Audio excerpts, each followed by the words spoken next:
One, two, one, two. One, two, one, two. Hey, hey, one, two. One, two, one, two. Check one, two, three. One, two, one, two.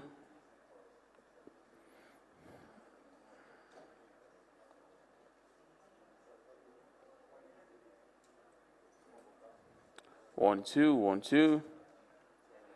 Checking one, checking two. Hey, one, two.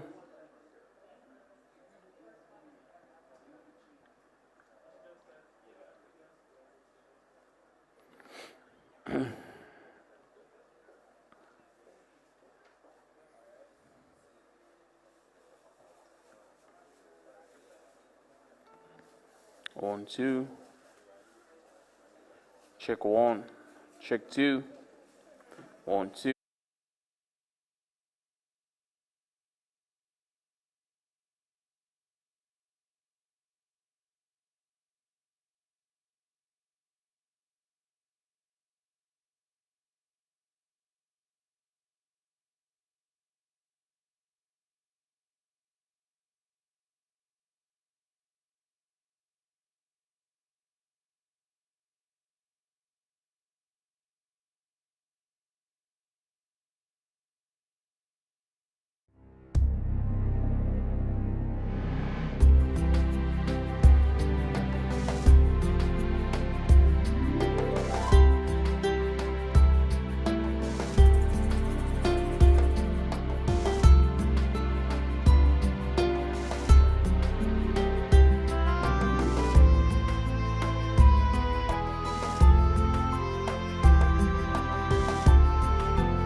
Whether you're in the diaspora or in Jamaica, the Diaspora Conference is a good idea. If you're not familiar with it, no problem. We'll now take you back in time to show you just some of those special moments. Friends of Jamaica, ladies and gentlemen inside the Kingston Hall, and those joining us around the globe, welcome, welcome Bienvenido, bienvenue, bienvenue, tout le monde. Buenos días a todos. 欢迎, welcome. That's Mandarin, I think, yes. 早上好. Jamaica is indeed special. Hey, you remember how Barack greeted us when he came to Jamaica? Wagwan, Jamaica. You did exactly what I expected you to do, Prime Minister. Well done. And we didn't even... The Diaspora Conference is a signature event that brings Jamaica, as we would say, from every nook and cranny across the globe together to discuss matters of national importance to Jamaica, land we love. And you know, one thing we Jamaicans love is a talented liquor picnic.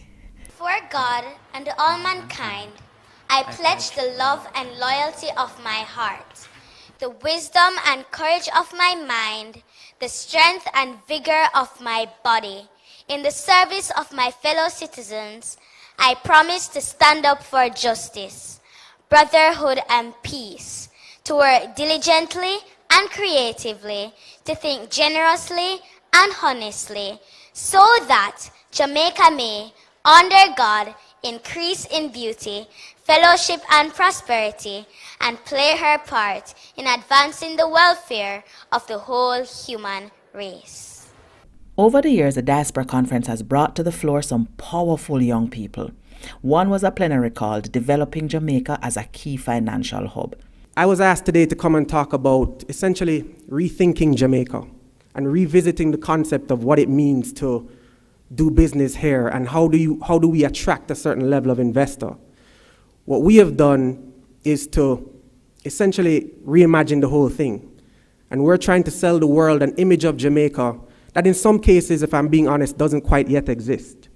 But in many cases, what we're doing is highlighting above the noise these very specific entities and individuals who are doing amazing things despite all the conditions that I'm sure have been discussed over the last 2 days and will continue to be discussed. And when we put those folks on a platform against, the best in the globe, it starts to send a new message. So to our credentials, as I stand here today, we have seeded over $300 million in investments and deals for Jamaica. In January of this year, thank you. In January of this year, we were seen as making history as we attracted a group of individuals whose control of equity exceeded $100 billion right here to Kingston, Jamaica.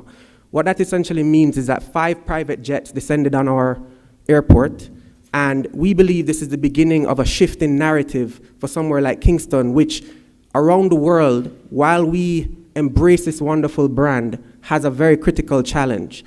And I think we've pointed to it many times today, but on my journey, I've learned it the very hard way, traveling around the world, meeting with high net worth individuals, and just finding out that Jamaica suffers from what is essentially an image problem, right? We have not managed so far to package and sell the better side of our island and showcase it to the rest of the world.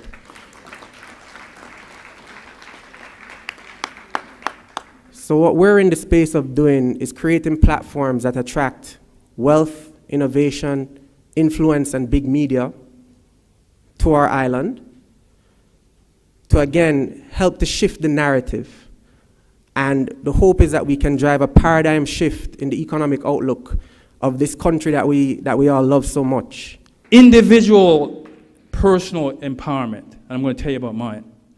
The second thing I want you to remember when you leave here is about being ready. You need to be ready. Now, you need to get ready to be ready, but you don't want to be in a state of getting ready. You know, the Jamaicans say, boy, when you going to come, it soon come. Stop coming and come. Be ready. You can't do anything in life if you're not ready. Now, I sat down with Ian Boyne and Profile, and I said to him, Ian, when you're ready, your angel will appear. Everyone in here will go through that. When you are in that state where you feel like, I'm ready, things just seem to happen for you. Those are the 2 things. I'm going to repeat them. Personal responsibility and empowerment. And 2, be ready. Let's talk about how that applies to me. So I left this country, right? And I went to the United States to be ready. Now, when we spoke about MSMEs, youth really enhanced our panel. Listen to Nadine Spencer. Thank you very much for that kind introduction. Good morning, everybody, or afternoon. And, my former colleague, when I worked on the White House Special Advisory Committee, when he came to Jamaica last, him says, massive, what a go on. So what a go on, everybody. I'm really thrilled to be a part of this session, Jamaica Partnership for Growth, because, as an entrepreneur, I understand what it is to really look at partnerships. So I'm going to take you back to how I got to be a dynamic marketer. At the age of 12, my mother migrated to Canada. Just, another immigrant experience. She left me behind with a caregiver who was not so caring. And part of my story is that she took me out of school and had me go to Spanish Town to buy Bammy for her. I lived in Mountain View, so you can imagine the journey. She gave no bus fare for getting back. I only had one ticket to go, enough money for the Bammy, and I had to figure it out. But when I got to the marketplace, what I realized very quickly was there was value there. I negotiated with the Bammy woman. She would sell 6 for one price, and I would negotiate that she would give me 8.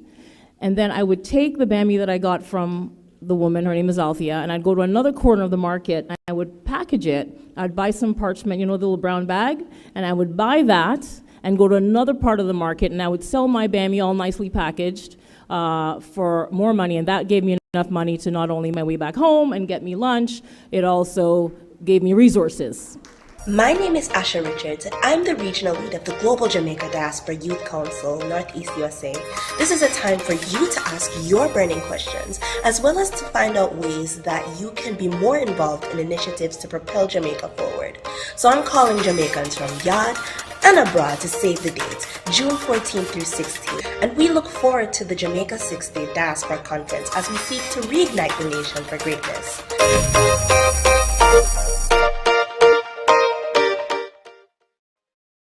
Senator Kamina Johnson-Smith, Minister of Foreign Affairs and Foreign Trade, has a focus on youth, and with help from the diaspora, as we move them forward, we'll move Jamaica forward. I am very excited to hear from our young diasporans as they share their opinions and proposals on matters of national and international development.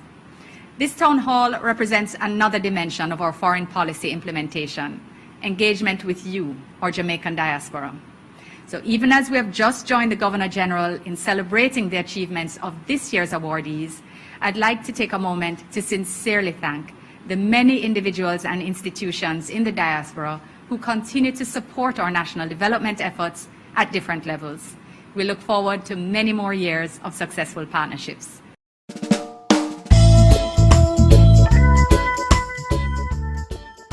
My name's Carlton Brown, and I'm the proud owner and founder of Marshall & Brown. We were privileged in 2017 to have the opportunity to visit the Jamaica Diaspora Conference in Kingston. That conference was the catalyst for us and inspired us to develop this wonderful brand called Marshall & Brown.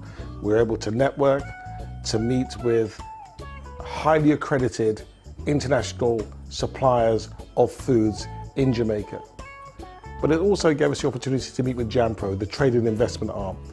As a consequence of that, we have developed what we now consider to be the most premium brand to come out of Jamaica, delivering luxury Caribbean foods. It's been an amazing journey, but that conference was definitely worth the investment, the time, and the opportunity.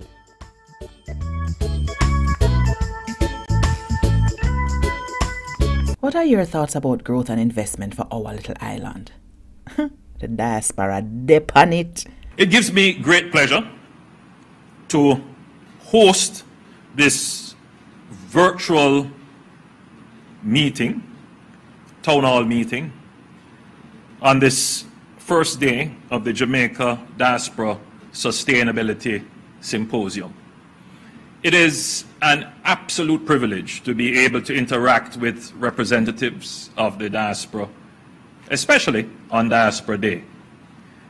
Diaspora Day was born out of the recommendation that there should be a selected day where the achievements of the diaspora would be highlighted and the oneness of Jamaicans, both here and abroad, celebrated. That recommendation came out of the first historic Jamaica Diaspora Conference held in Kingston in 2004.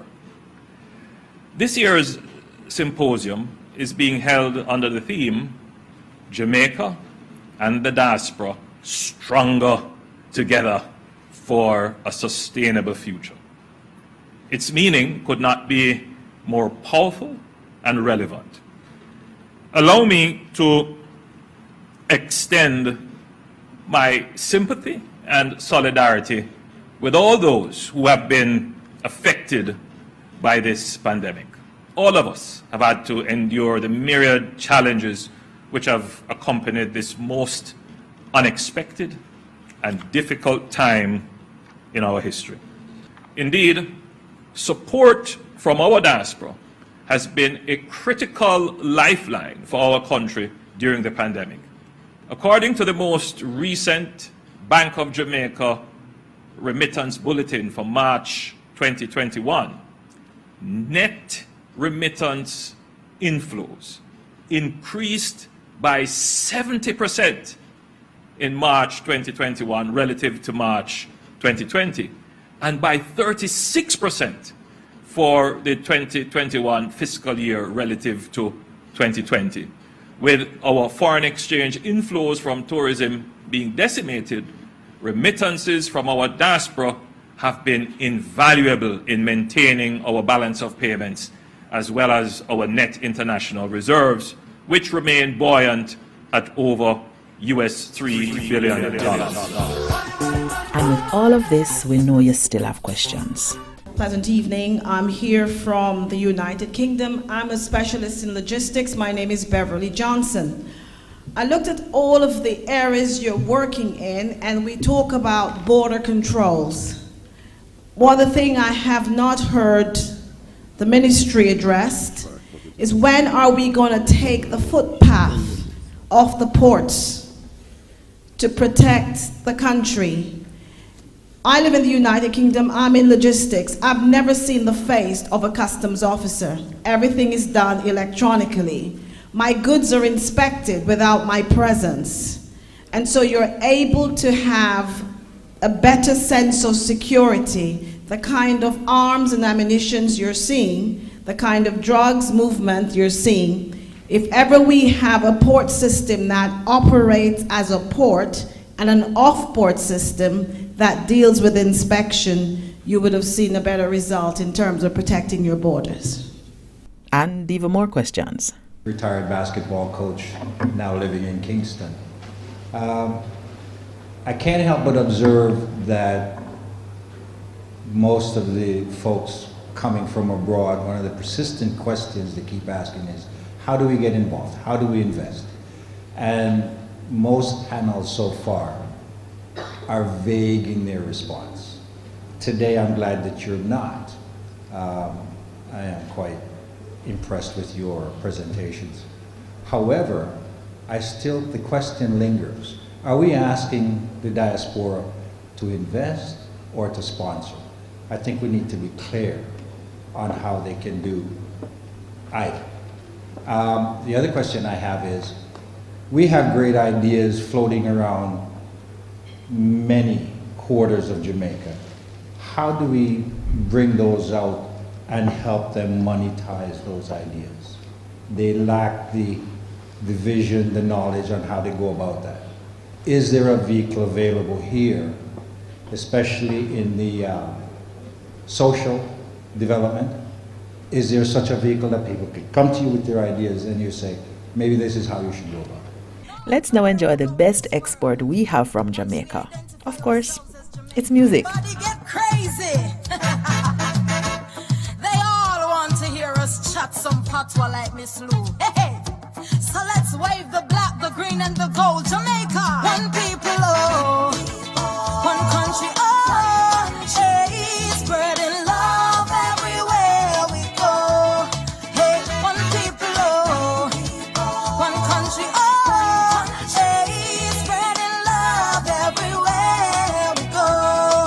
Nothing tropical bliss. I love how the kids them a play. I wish we could all be like children one day, dancing and splashing and holding hands. No matter your color nor where you're from, you're welcome to vacate on my island. Cause out a minute we are one little signal. Whoa, let me see you light it up. Whoa, we are diamonds in the rough. Whoa, voices so loud can't be denied. Across the world, our light still shines together. We are one people, oh, one country, oh, hey, spreading love everywhere we go. Hey, one people, oh, one country, oh, hey, spreading love everywhere we go. Alright, come to Jamaica, the land of beauty, where life on the beach feels like a movie. Take a trip, touchdown if you're feeling groovy. We party every day, cause we love the park. We will rise above the hardest of the times, hey. Even though sometimes the hills are hard to climb, let your light shine. Oh, let me see you light it up. Oh, we are diamonds in the rough. Oh, voices so loud can't be denied. Across the world, our lights still shine. Together we are one people, oh, one country, oh, hey, spreading love everywhere we go. Hey, one people, oh, one country, oh, hey, spreading love everywhere we go. Nothing to me like me yard people applying for the niceness. On the riverside, tropical bliss. I love how the kids them a play. I wish we could all be like kids for one day. Put the women from cassava, me a kid with me a man banana. And when you hear me say watch ya, just know say you learn one people, oh, one country, oh, hey, spreading love everywhere we go. Hey, one people, oh, one country, oh, hey, spreading love everywhere we go. Hey, one people, oh, one country, oh, hey, spreading love everywhere we go. Hey, one people, oh, one country, oh, hey, spreading love everywhere we go. Hey, one country, only one, love everywhere, everywhere. When it comes to growth for the island, we have to talk about growth for all the industries: tourism, music, and health. The diaspora has been a big help during COVID. I will say that I am proud to be a part of this Andrew Holness government at this particular point in the history of our country, and indeed in the history of the world, where we have faced one of the biggest public health threats that has confronted not just us as Jamaicans, but as a world. And indeed, 13, 14 months on, I believe we can say that we have been able to coordinate, collaborate, and respond to COVID-19 in a way that has left most Jamaicans feeling relatively safe and secure, even though, of course, there are challenges that we must work together to overcome. Indeed, approximately 6% or so of our budget has been contributions or donations in one way or the other, whether through personnel and expertise or gifts in equipment coming from the diaspora. And so one of the things we have done over the last number of years, certainly under this administration, is to establish a foundation, Health and Wellness Foundation, a special unit to deal with issues related to the diaspora. So if you are interested to contribute, to donate, to participate, then we try to accommodate this as best as possible. And we are available to be contacted on our website. We do so through outreach, through forums such as this one, and we certainly look forward to expanding that as we go forward. The Prime Minister extends his commitment to growth for this, our liquor yard. Beyond sending remittances, the diaspora continues to promote trade and foreign direct investment, spur entrepreneurship, create new businesses, and transfer knowledge and skills. Despite all this support, this powerful reservoir of capital, expertise, and relationships remains largely untapped relative to its potential. My government is committed to seeking increased engagement in our diaspora to harness this tremendous pool of dynamic expertise and priceless human capital towards the development of our country.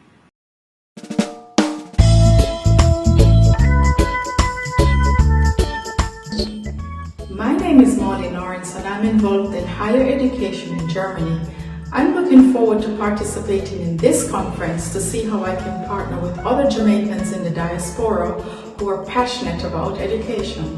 Educating our people is the best way of reigniting a nation for greatness.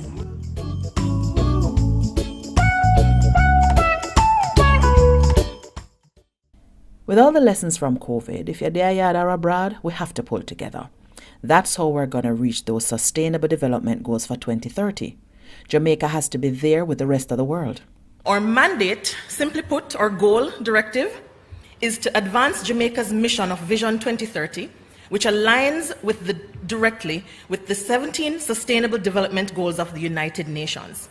To provide a manageable framework to address all 17 of the Sustainable Development Goals, we have divided the Council into 5 working groups: people, planet, prosperity, peace, and partnership. There are so many moving parts that the only way to keep this wheel moving is to focus on the mandate of the development goals. The Minister of State who has the responsibility for the diaspora told us what to expect at the conference this year. The upcoming Jamaica 6th Diaspora Conference will be both celebratory and substantive in scope and content, with a focus on digital transformation and innovation. The general objectives of the conference are to create and maintain strong links between Jamaica and its diaspora, market Jamaica as a viable alternative for investment, collaborate with the diaspora to discuss, identify, and implement initiatives for harnessing the potential that exists within their home countries and which complement national development agenda, and for alliances in such areas as business, social investment, among others. And lastly, align with the Jamaica 60 commemorative program to deliver a culturally immersive experience and encourage national pride in our heritage. Now that you know what to expect, this is how you register. Check it out. To register for MFAFT's Diaspora Conference 2022, visit mfaft.gov.jm/JA60Diaspora CONF. Select the Register As drop-down arrow and select Attendee Registration. Enter your full name, email address, and password, then select Agree and Continue. Enter any additional information required and select Next to complete the registration process.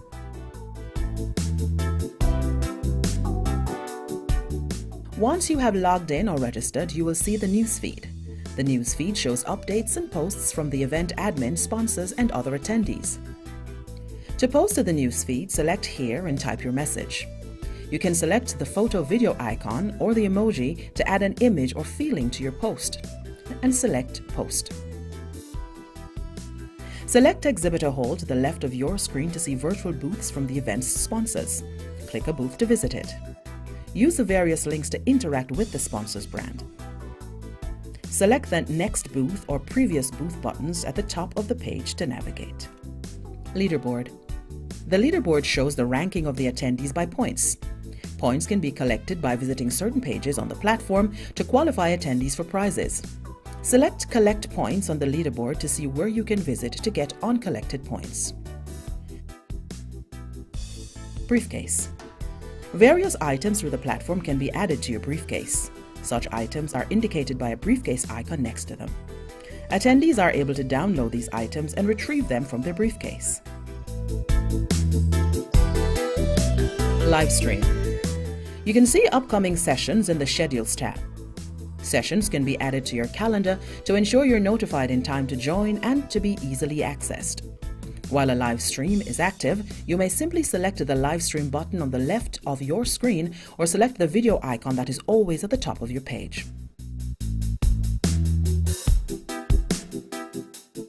A few actions become available when in a live session. On the left of your screen, there are 3 tabs. The Chat tab allows you to see comments from others. You can make a comment or reply by typing your comment here and selecting the Send icon. The Participants tab shows a list of participants currently online. The Q&A tab allows you to see questions from others to the presenters. You can ask a question by typing it here, then selecting the Send icon.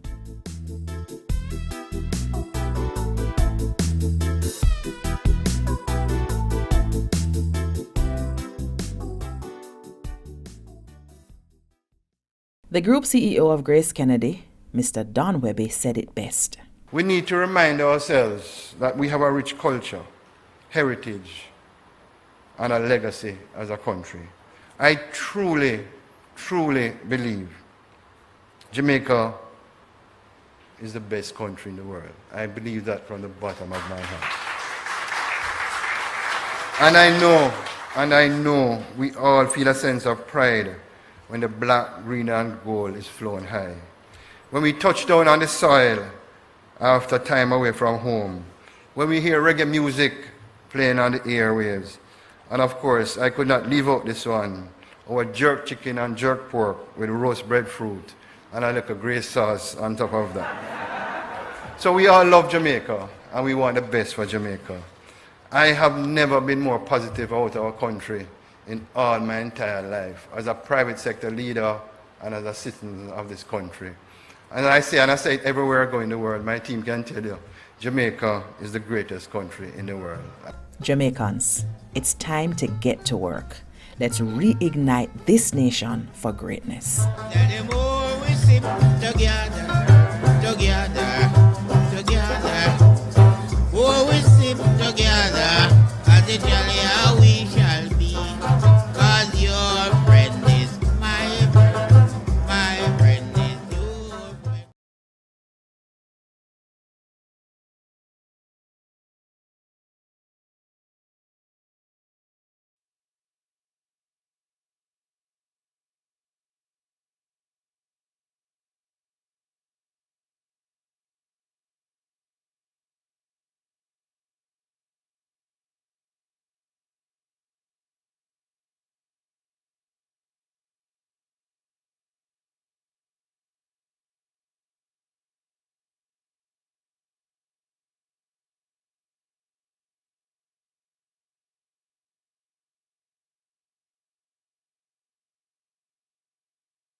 Recording in progress.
Council, and of course the West Midwest USA elected member, Ms. Naila Gordon DeCiccio, elected member.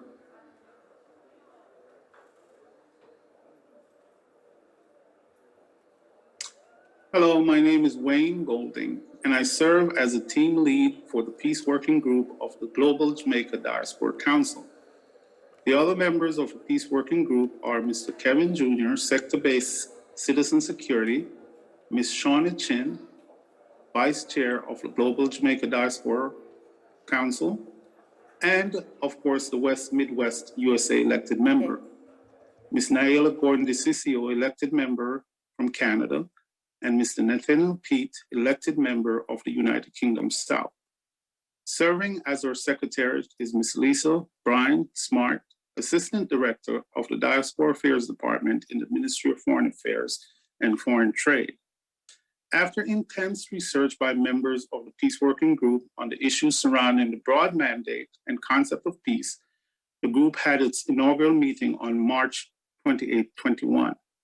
The members of the group have had varying and wide-ranging discussions on the wider concept of peace and the development of a work plan to best adhere to the terms of reference of the Global Jamaica Diaspora Council, as well as Jamaica's Vision 2030 and the Matrix of Sustainable Development Goals of Jamaica. The concept of peace was defined by two internationally recognized concepts, the first being negative peace, which represents the absence of violence or the fear of violence from a society. The second being positive peace, which represents the attitude, institutions, and structures that create and sustain peaceful societies. The positive peace concept was adopted as a wider goal of the Peace Working Group. The Peace Working Group recognizes and appreciates and understands how countries like Jamaica operate within the concept of peace, which is very complex, and will strive to assist the development of positive peace-related policies. As members of the Jamaica Diaspora, we welcome the opportunity to consult, advise, and contribute to these policy developments as it relates to a more peaceful Jamaica. Jamaica is currently ranked number 80 of 163 on the Global Peace Index of countries in the world.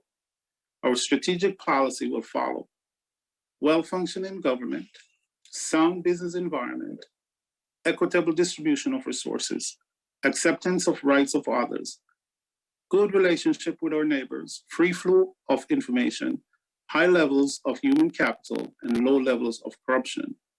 The group has taken its first steps to partner with an established group in Jamaica, which is the Area 4 Police Civic Committee. Mr. Kevin Jr. is the liaison between the Peace Working Group and the Area 4 Police Civic Committee. Peace Working Group looks forward to and anticipates a successful collaboration and the establishment of this type of structure right across Jamaica.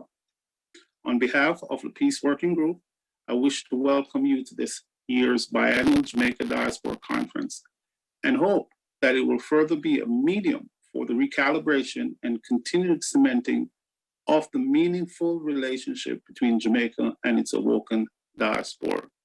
Thank you and have a great conference. Ladies and gentlemen, the Ministry of Foreign Affairs and Foreign Trade welcomes you to the Jamaica 60 Diaspora Conference, Reigniting a Nation for Greatness. Please stand for the playing of the Jamaican National Anthem.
Please remain standing as we ask to lead us in prayer Reverend Newton Dixon, General Secretary for the Jamaica Council of Churches.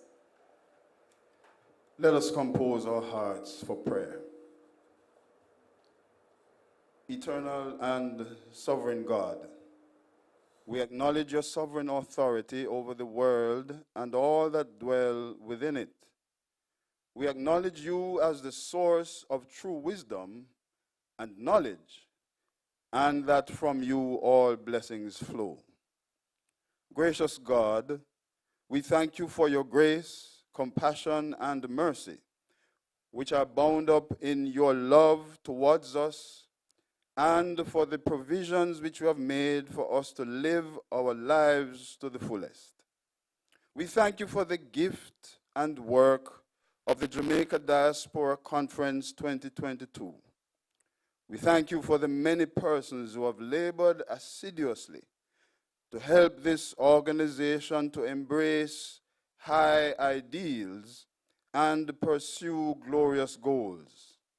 We thank you for those who have contributed to the continuation of that legacy while charting new courses for the future of our people.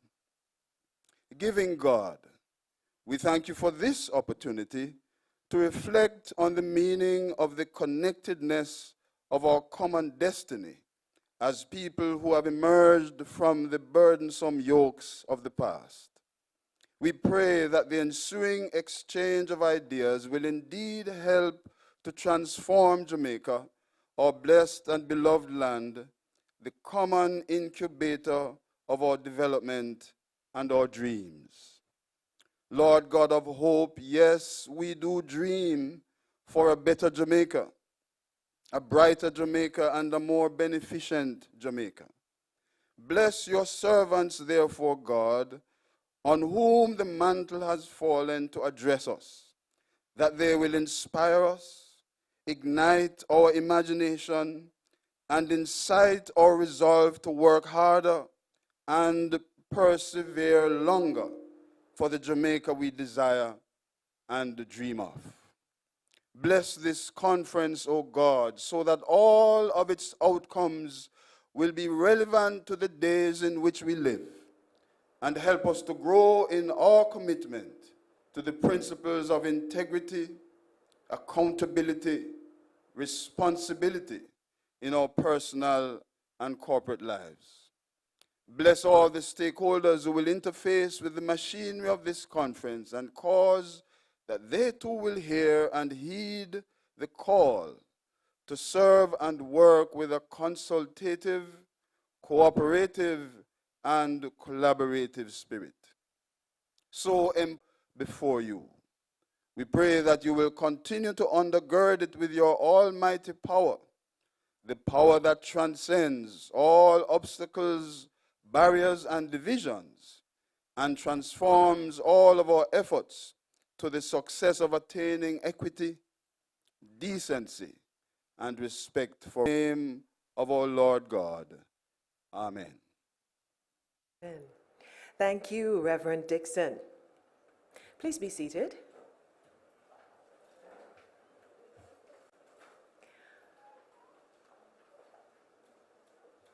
Welcome to the city of Kingston. Historically, Jamaica's third capital, preceded by the first capital, Spanish Town, in 1534, and then Port Royal, established by the British around 1655. Kingston, founded in 1692, after a major earthquake destroyed Port Royal, is today celebrated internationally as the birthplace of reggae, and since 2015, a UNESCO City of Music. My name is Paula Ann Porter-Jones, and it is such an honor for me, daughter of Jamaica, born in the original capital, Spanish Town, to be your host today. Now, the government of Jamaica, under the auspices of the Ministry of Foreign Affairs and Foreign Trade, is proud to welcome you to this, the Jamaica 60 Diaspora Conference, under the theme, Reigniting a Nation for Greatness. Or we can take another way, if you want to be more Jamaican, man not dead, no call him duppy. In other words, rise up, Jamaica.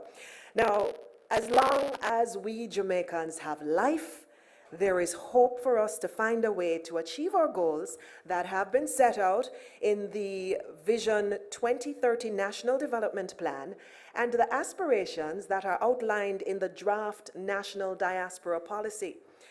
This 9th Diaspora Conference is a signature event of the Jamaica 60th Anniversary Celebration of Independence from the United Kingdom on August 6, 1962. It is a Diamond Jubilee. Now, this year's hybrid event welcomes in-person participants here at the Minister's offices in downtown Kingston and also online. And we want to say a bright Jamaican morning to the hundreds of participants who are joining us virtually. We move through our opening ceremony by inviting Senator the Honorable Kamina Johnson-Smith, who's Minister of Foreign Affairs and Foreign Trade, to bring the official welcome. Can you help me welcome her to the microphone, please?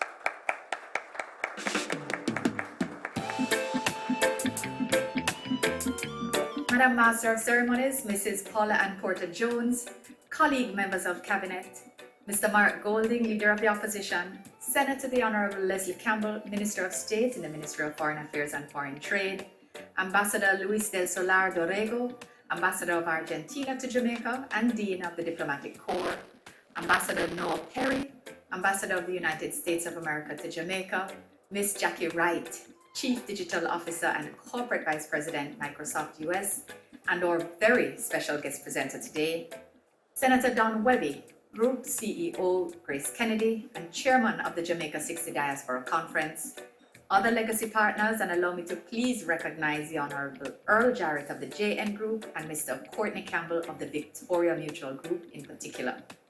Members of the clergy, members of the Global Jamaica Diaspora Council and the Global Jamaica Diaspora Youth Council, my foreign ministry team here in headquarters and in our overseas missions, specially invited guests, my Jamaican family and friends of Jamaica, good morning to all of you. It is my pleasure to welcome you to the Jamaica 60 Diaspora Conference. A special welcome to members of the GJDC and the GJDYC, the 4 recipients of this year's Grace Kennedy Birthright Program, as well as our valued diaspora members, some of whom are joining us for the first time in our new headquarters here on the waterfront in downtown Kingston. Today marks the start of 3 exciting days of what promises to be a uniquely conceptualized conference consisting of dynamic, innovative, and interactive dialogue under the national theme, Reigniting a Nation for Greatness. This conference, which coincides with Jamaica's 60th anniversary of independence, and might I add, the Foreign Ministry's 60th anniversary, it will be both celebratory and substantive in scope and content regarding issues of mutual interest between Jamaica and the diaspora, with a focus on digital transformation. As noted by the Prime Minister, the government's aim is to ensure that Jamaica becomes the Silicon Valley of the region. We are most delighted, therefore, to have as our guest speaker and keynote, Ms. Jackie Wright, Chief Digital Officer and Corporate Vice President of Microsoft US. I thank Ms. Wright for accepting my invitation, and I know we will all be inspired by her remarkable knowledge and experience. Ladies and gentlemen, while I regret that I'm not able to join you in person due to my participation at the 12th WTO Ministerial Conference in Geneva, I am thankful that we are able to come together, albeit in hybrid format, to have this dialogue as a family. I'm especially pleased that we've been able to broaden our engagement beyond our traditional diaspora centers in the UK, USA, and Canada. We're happily benefiting from greater inclusion of our brothers and sisters in Asia, Africa, the Pacific, Europe, the Caribbean, and the Americas. In reflecting on our accomplishments as a country and a ministry, I am deeply humbled and feel it a great honor and privilege to serve as Minister of Foreign Affairs and Foreign Trade. Our main priority is the deepening and strengthening of our relations with the diaspora, and I'm pleased that since my appointment in 2016, I've been able to be a part of the amplification of the importance of diaspora engagement to development. In undertaking my duties, I've been able to meet with so many of you who are blazing the trail across the world in your various fields. tenacity, the resilience, the pride, and the stick-to-itiveness of my Jamaican family that have migrated and settled in foreign lands. What always inspires me is that regardless of geographical distance, your hearts always reside in your island home, Jamaica. The Biennial Diaspora Conference also provides us with an opportunity to publicly say thanks to you for your remarkable work in your country of residence, as well as your efforts to support Jamaica's development process. We've demonstrated our appreciation in tangible ways over the years in acknowledgement of your support, and we will continue to do so in the years ahead. Ladies and gentlemen, while there have been shortcomings with previous editions, I believe that the conference has presented an important forum for robust exchange of views, and they've yielded many positive outcomes, achieved agreed targets, and have resulted in a more structured approach to the engagement with diaspora. As we continue this process of deepening our engagement, I thank all stakeholders who continue to be involved in this global effort. In closing, allow me to thank Senator Don Webby, Conference Chairman and Legacy Partner, the Honorable Earl Jarrett of the Jamaica National Group, and Mr. Courtney Campbell of the Victoria Mutual Group, all faithful and steady legacy partners with whom I feel blessed to share good relations. Thank you also to all major sponsors and partners, including Hardware and Lumber and Best Dressed Chicken, and of course the participants in the Government at Your Service and Marketplace. Many thanks to Professor Ying for his invaluable support in crafting the program for the next 3 days, Lisa Ann Ogilvie, our project manager, partnering MDAs, the members of the various subcommittees, the GJDC and GJDYC, our speakers and presenters, and our broadcast hosts. Finally, I thank my hard-working ministry team here at home and at Post for all the hard work that has gone into making this Jamaica 60 Diaspora Conference a reality. My best wishes for a productive and enjoyable conference. I thank you. And assist me in thanking the Honourable Minister for her welcome. And I ask that you keep the applause going, because joining us on Zoom with his remarks is our Minister of Tourism, the Honourable Edmund Bartlett. Thank you, Madam Moderator, and a very, very strong Jamaican good morning to our diaspora and to our Commonwealth dispersed across the globe as you are. Distinguished ministers and diplomats and other stakeholders in this great project called Jamaica that we are working so assiduously to enable its full development and the actualization of its promise of prosperity for our people. Today I want to welcome you and to join with my Minister of Foreign Affairs in welcoming Jamaica's Commonwealth of the world. You indeed are our tourism ambassadors, our brand diplomats, our global influencers, and our marketing managers. Indeed, before anyone visited Jamaica, they met a Jamaican somewhere, whether on the shop floor or in the medical space or engineering or in science and technology or in politics or in the halls of influence and the avenues of powers across the globe. They then formed an opinion and developed a sense of inquiry, wanting then to see where these people come from, what is their country looking like, and how indeed they became who they are. So we have had over the last 60 years the great fortune of having the contribution of you, our diaspora, in all these different areas. And in fact, that contribution, we want you to recognize that we in Jamaica here in this 60th observation of our independence value greatly, and we make no gainsaying about it. So as we celebrate our independence August 6th, 1962, then now this 60th anniversary recognizes fully the valued contribution of our diaspora to sustainable development of Jamaica. In this vein, let me add my welcome not just to yet another Jamaica Diaspora Conference, but to welcome you home, even to you who are with us virtually, because you know that regardless of where in the world you find yourself, there is nowhere like home, your Jamaican home. This Diaspora 60 conference is being held under the theme, Reigniting a Nation for Greatness. And as Minister of Tourism, I fully embrace it as it resonates with new insights. I think we have been seeing a rebound from the devastating impact of COVID-19 pandemic, and the tourism industry is a good example of that. So it is imperative, I think, that you be brought into the picture, as we have an important role we know that you must play in the recovery process, which I will outline a little later. But just consider this. The first quarter of 2020, at the heights of the winter tourist season, when we were all well set to break new records in terms of arrivals and earnings, then came the pandemic. But we worked.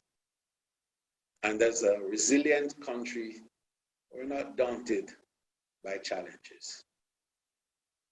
We responded to the challenge. And so, although we had lost 130,000 workers because we had to close the industry, and the country lost in the process $46.3 billion US. By June of 2020, we were ready to bounce back and to open our borders, and that we did. And I'm pleased to let you know that having started from ground zero, we were all united and uniting to bounce back, to reimagine, and to build back our industry stronger and better. I'm pleased to tell you that in the 2 years that have emanated, we are now at the cusp of restoring the COVID-2019 levels of arrivals and earnings. Indeed, by tomorrow, Wednesday, we would have welcomed our first million stopover visitors and earned $1.5 billion US. So, what is your role? Yes, you can help us to make this full recovery happen. Indeed, I'm imploring you to use the occasion of our Diamond Jubilee to make 2022 not just the best year for our tourism, but the best year in which more Jamaicans than ever before return home to celebrate the very special occasions that the 60th anniversary presents. I'm proud to say that indeed it was Jamaicans who kickstarted the industry after the pandemic lockdown. And I can tell you that the feedback from both the guests and hotel operators was very good. Our hotels continue to welcome Jamaicans with open arms. So as the recovery continues, global tourism has been pivoting and demanding greater creativity in developing products and marketing destinations. This holds whether the tourist destination is really a large country or a small one like ours. And so we have been relentless developing world-class health and safety protocols that will ensure survival of the industry. So post-pandemic, now, the development of the tourism industry is being guided by our Blue Ocean strategy as we refocus our sights on growth targets of achieving 5 million visitors, earning $5 billion, and to have 5,000 new rooms. What this new process has brought is a demand for more supplies, for more experiences, and for more investments. And although already we are on track with the investments pre-COVID, 90% of the investments that we had on the books are now ready and intact.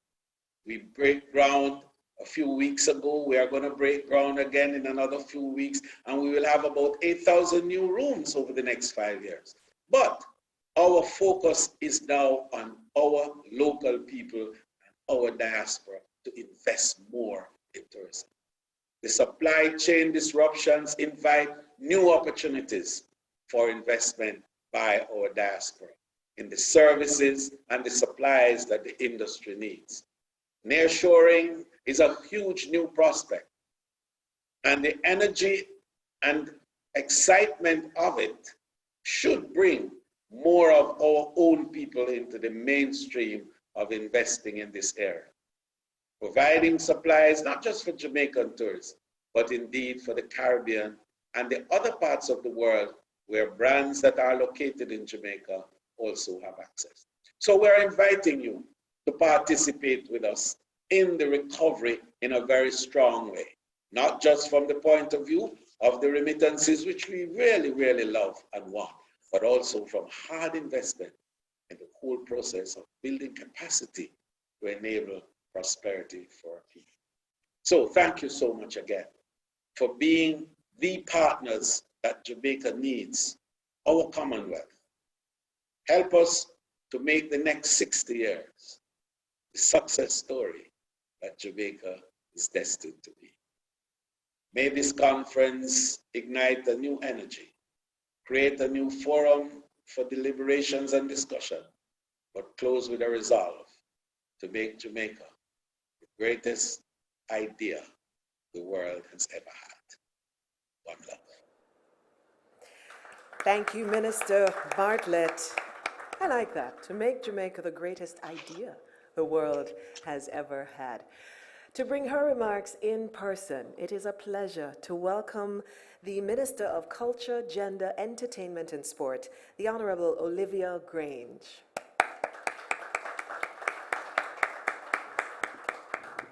Thank you so much. I would wish to acknowledge the Honorable Minister of State, Leslie Campbell, as well as our Honorable Minister, Favour Williams, here with us this morning. I saw Minister Green, Honorable Floyd Green, there you are. And I also wish to acknowledge Senator Don Webby, as well as leaders of industry, leaders of the private sector, the media, the diplomatic corps, friends and family, because it could be a very long list. And of course, to the diaspora communities across the world that's joining us online. And as they say, anywhere Jamaican Day, anywhere in the world is Jamaica. Good morning. So as Minister with portfolio responsibility for Jamaica's Diamond Jubilee, it gives me immense pleasure to endorse the Ministry of Foreign Affairs and Foreign Trade's Jamaica 60 Diaspora Conference as an official Jamaica 60 event. The conference is being held under the theme, the Jamaica 60 theme, Reigniting a Nation for Greatness. Let me begin by saying that Jamaica 60 is off to an exciting start, even in the midst of controversy.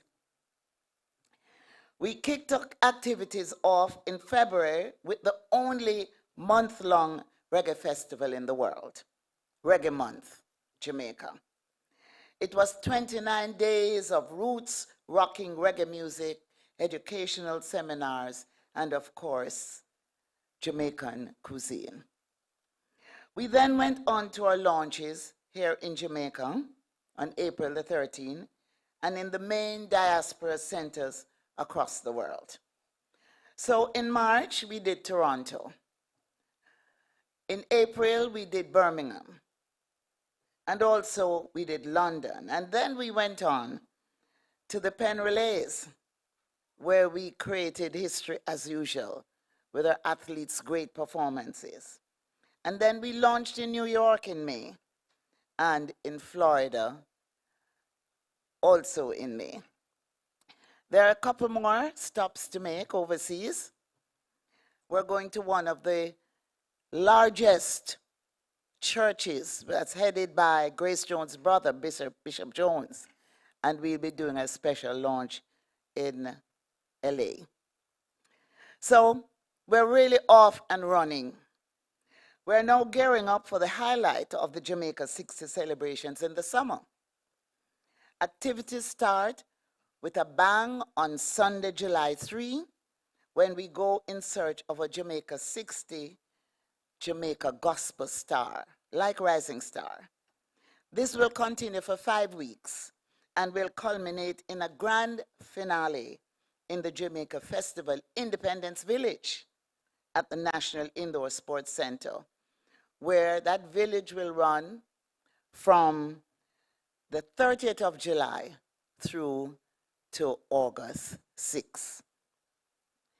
The highly anticipated Jamaica Festival Independence Village will in fact start on July 28th when we have the finals. And listen for this, ladies and gentlemen, we will have a festival song competition.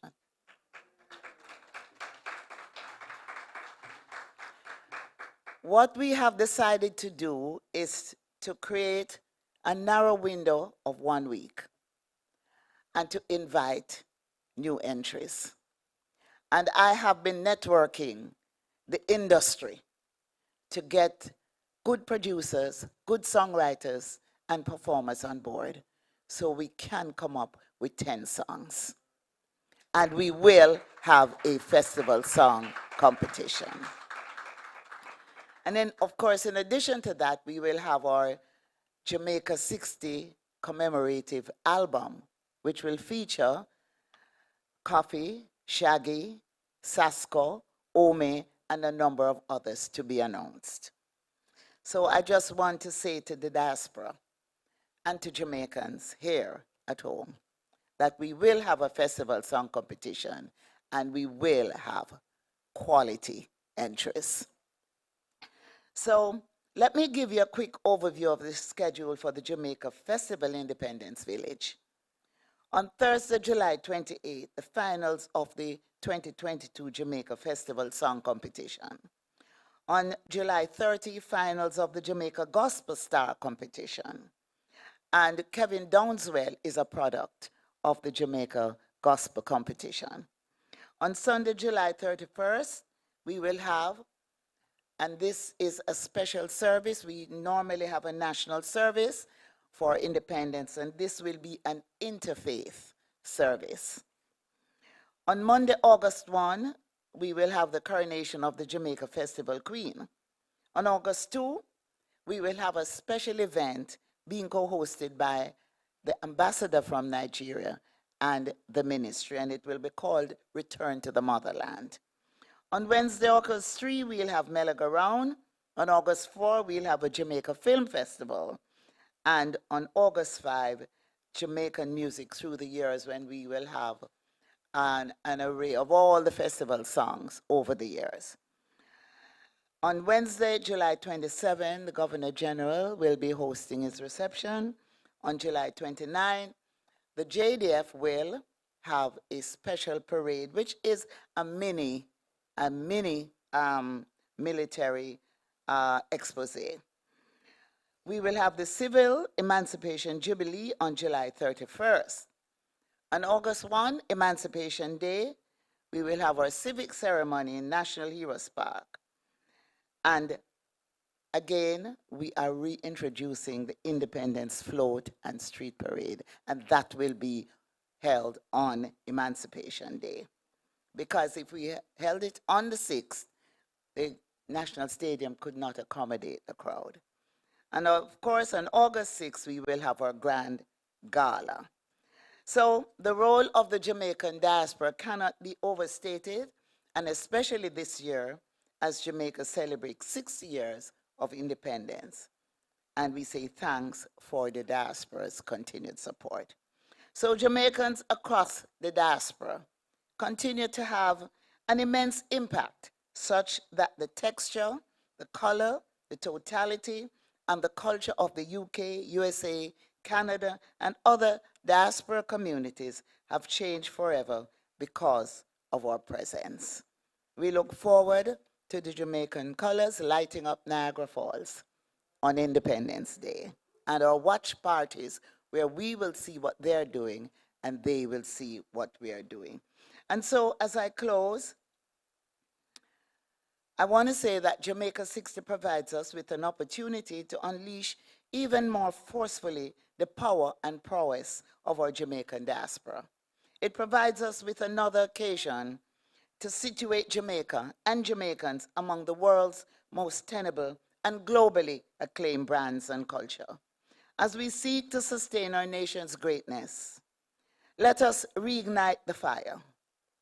It's my pleasure to join my colleague Minister Kamina Johnson-Smith this morning and to join Minister Bartlett in saying to everyone, let us use the occasion of our Diamond Jubilee to create legacies for the next 60 years and beyond. May God bless you all. May God bless Jamaica, land we love. Thank you so much, Minister Grange. The power and the prowess of the Jamaican diaspora being unleashed as we reignite our nation to greatness. And bringing remarks next, ladies and gentlemen, is the leader of the opposition. We will be having him speak at this time. Can I ask you to help me welcome him to the lectern? Mr. Mark Golding.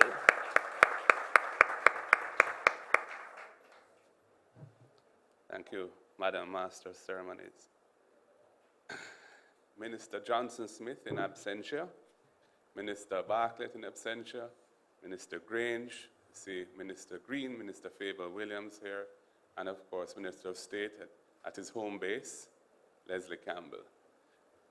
I see Senator Don Webby, I see members of the Diplomatic Corps, Consular Corps, and of course many distinguished ladies and gentlemen who are here today, and most of all our diaspora who are participating, whether in person here or online. First of all, I'd like to thank the organizers for inviting me to attend this opening ceremony of the Jamaica 60 Diaspora Conference, as we join in the ongoing celebrations of our nation's Diamond Jubilee under the theme, Reigniting a Nation for Greatness. And Minister Grange has given us a rundown of all of the activities that are planned as part of that celebration. Jamaica is emerging, along with the world, from over 2 years of a global pandemic, which has made the centrality of technology and innovation even more apparent. It is therefore timely and appropriate that this year's conference will focus on the digital transformation of Jamaica, in addition to the important recurring themes of developing our health and education sectors, promoting business and investment, and tackling our national security challenges. Jamaica cannot afford to be left behind in this wave of digital transformation currently sweeping the world.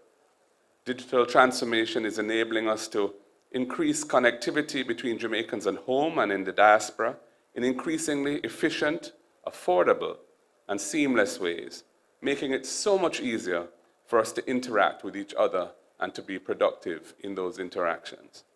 It provides ready access to critical services and makes routine transactions simple and painless. We commend the conference partners, Grace Kennedy Group, Victoria Mutual Group, and Jamaica National Group, who are embracing themselves this digital transformation in their businesses and forging ahead in providing many of the services to Jamaicans at home and abroad that this new technology offers. Jamaicans, wherever we are in the world, demonstrate excellence in many fields of endeavor, whether it be business, academia, the trades and professions, politics, sports, music, ancillary services, workers in the manufacturing, and so many more areas of business and life. Your achievements are an important part of building Brand Jamaica. Our diaspora has also long been a vital safety net for family and friends back home. This support was heightened during the COVID-19 pandemic, not only in the volume of remittances, which in 2021 was a record year, but also in many other areas. And the pandemic would have had a significantly harsher impact from the devastating economic and social effects of COVID-19 without the support of the diaspora here in Jamaica. Of particular note were the many initiatives to support our health sector, which increased its resilience in a time when it was under unprecedented stress. The education system in Jamaica was also a major beneficiary. Without your support, many more children would have been without the devices needed to engage in online learning during the long period while face-to-face classes were suspended. The contribution of our diaspora is immense, and your voices deserve to be heard. You are a great, but so far insufficiently recognized national asset. We need to find effective ways to strengthen our connection with Jamaicans overseas. We must find ways of enabling you to contribute as fulsomely as you will to helping to build our beloved Jamaica. We must find ways to leverage your tremendous skills, knowledge, and goodwill as we collectively tackle the many difficult challenges facing our people and our nation. I believe that digital transformation can lead us to new and effective ways to benefit from your capacities on our journey of national development. It can play a critical role in enabling the great global Jamaican family to participate whenever and wherever our nation's problems are being analyzed and solutions are being formulated. It is my sincere hope and expectation that this diaspora conference will be a catalyst for actualizing the theme, reigniting a nation for greatness. And for my part, I commit my efforts and those of the parliamentary opposition to supporting this process and helping to drive it forward. I wish you a wonderful conference, and most of all, I hope that the follow-up of all that's discussed here will be meaningful and actualize some of the decisions taken. May God bless you all and bless our dear island home, Jamaica. Thank you. Thank you so much, Mr. Golding. And in the words of Mr. Golding, as we engage our great Jamaican family, our global Jamaican family, just to let you know what we have coming up in this morning's sessions. So we look forward to participating in, I think there are 2 exciting concurrent breakout sessions with members of diaspora faith-based organizations, young diaspora members, and government departments. Going to be talking about service delivery, and of course we will facilitate questions and comments. There is a marketplace that's going to be in full swing, an online marketplace, and you can at any time click on the link to the virtual marketplace to check out the exhibitors. Right now, you are invited to check out Jamaican talent on display. Please help me welcome Ms. Paulette Bellamy and Mr. John Williams to perform for us.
It's always a pleasure not just to listen to them play, but to watch them.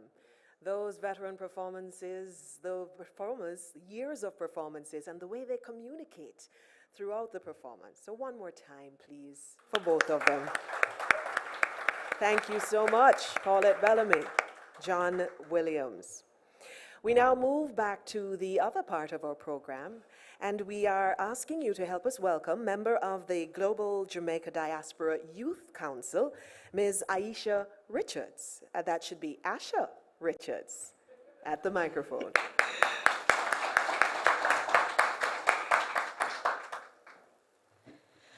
Good morning, afternoon, and evening to all those joining us in Jamaica and abroad. My name is Asha Richards, and I am the Northeast USA Regional Lead of the Global Jamaica Diaspora Youth Council. And on behalf of the GJDYC, I would like to welcome you all to the Jamaica 60 Diaspora Conference. Now, unlike many participants in this conference, I was not born in Jamaica, nor did I grow up here. Despite this, Jamaica has played a pivotal role in my life and upbringing. I was christened here, my family is here, most of my summers have been spent here, and my mother always ensured that Jamaican culture was strong and alive at home. And while my connection to Jamaica might be different, it is far from unique. While there are many youth in the diaspora that are second generation like myself, there are others who might have been born in Jamaica but left when they were very young. In addition, there are those whose connection to Jamaica is through distant relatives. And then there are the many youth in the diaspora that fall somewhere in between. Now, what connects us all is our love and affinity for Jamaica, no matter where we were born, where we grew up, or where we currently reside. We all view Jamaica as home, and as members of the Global Jamaica Diaspora Youth Council, we not only want to connect with the island through family and culture, but we want to be active participants in the country's advancement. For us, the Diaspora Conference gives us an opportunity to learn about different initiatives we can engage with to propel Jamaica forward, and most importantly, gives us a platform to share our ideas, opinions, and knowledge. The youth are the future of any country, and their active and consequential inclusion in discussions such as these is important in modernizing and advancing the country in innovative ways. Additionally, in a globalized world moving towards new technologies, the youth have a greater role in now more than ever in Jamaica's advancement. So as a representative of the GJDYC, I would like to thank all of those who have put these 3 days of events together. And I would like to thank you, fellow diaspora members, for joining us in reigniting the nation for greatness. Remember to tune into our plenary session, Youth and the Economy, today at 12:30 p.m. And if you are a young person in the diaspora, I highly encourage you to join the GJDYC family. You can find us on all social media platforms at Global JA Youth. And again, welcome to the conference. Thank you so much, Asha Richards. Let me see if I can say it as quickly as she does. The GJDYC, the Global Jamaica Diaspora Youth Council. Now that the ministry's offices are here, I can say that we are inviting a neighbor to speak next. He is conference chair and group CEO of the Grace Kennedy Group, who have been sponsors of the conference for at least 2 decades, just about. Ladies and gentlemen, help me welcome Senator Don Webby to bring remarks. Thank you very much, Paula. Good morning, everyone. What a beautiful morning in downtown Kingston, great Jamaica. I was just saying to Asha a while ago, she said she wasn't born here, but she has a Jamaican accent. So I found that very interesting. That's the power of our Jamaican accent. So good morning again, everyone. Members of the cabinet, Favel and Floyd and others. My friend Mark Golding. Mark, incidentally, many of you may not know, was actually a director of Grace Kennedy before he went into politics. And I'm not going to ask you this morning if you regret it or not. but he was a director of Grace Kennedy, and I must say a very good one. Ambassador, or friend of Jamaica, ambassador from Argentina. Welcome, welcome, welcome, welcome. Is Jackie Wright actually here?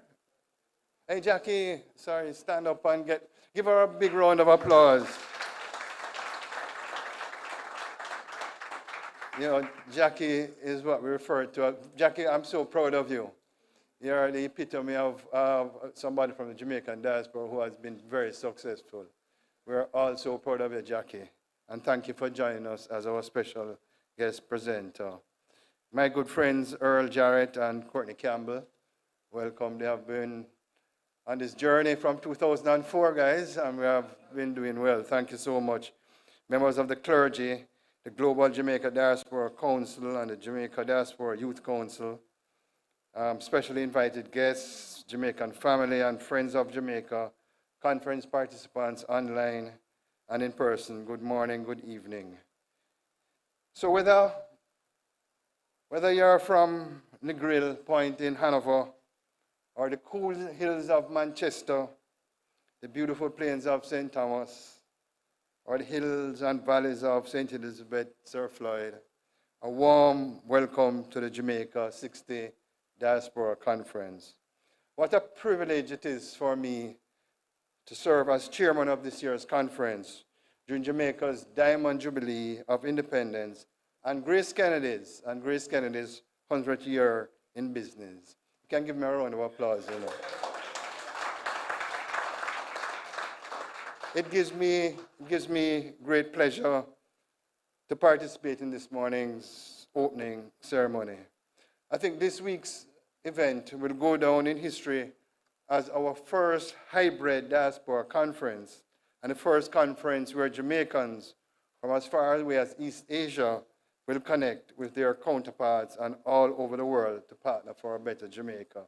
And my understanding from my conference organizers is that there's actually a special event in Japan now where a number of Jamaicans are gathered to join us this morning. So welcome from Japan. You know, when we speak about hybrid, Mark, you covered it well in terms of digital transformation. And this is going to be the new world in terms of how we conduct business and interact with each other. The planning conference committee has worked tirelessly over the past few months to stage this event.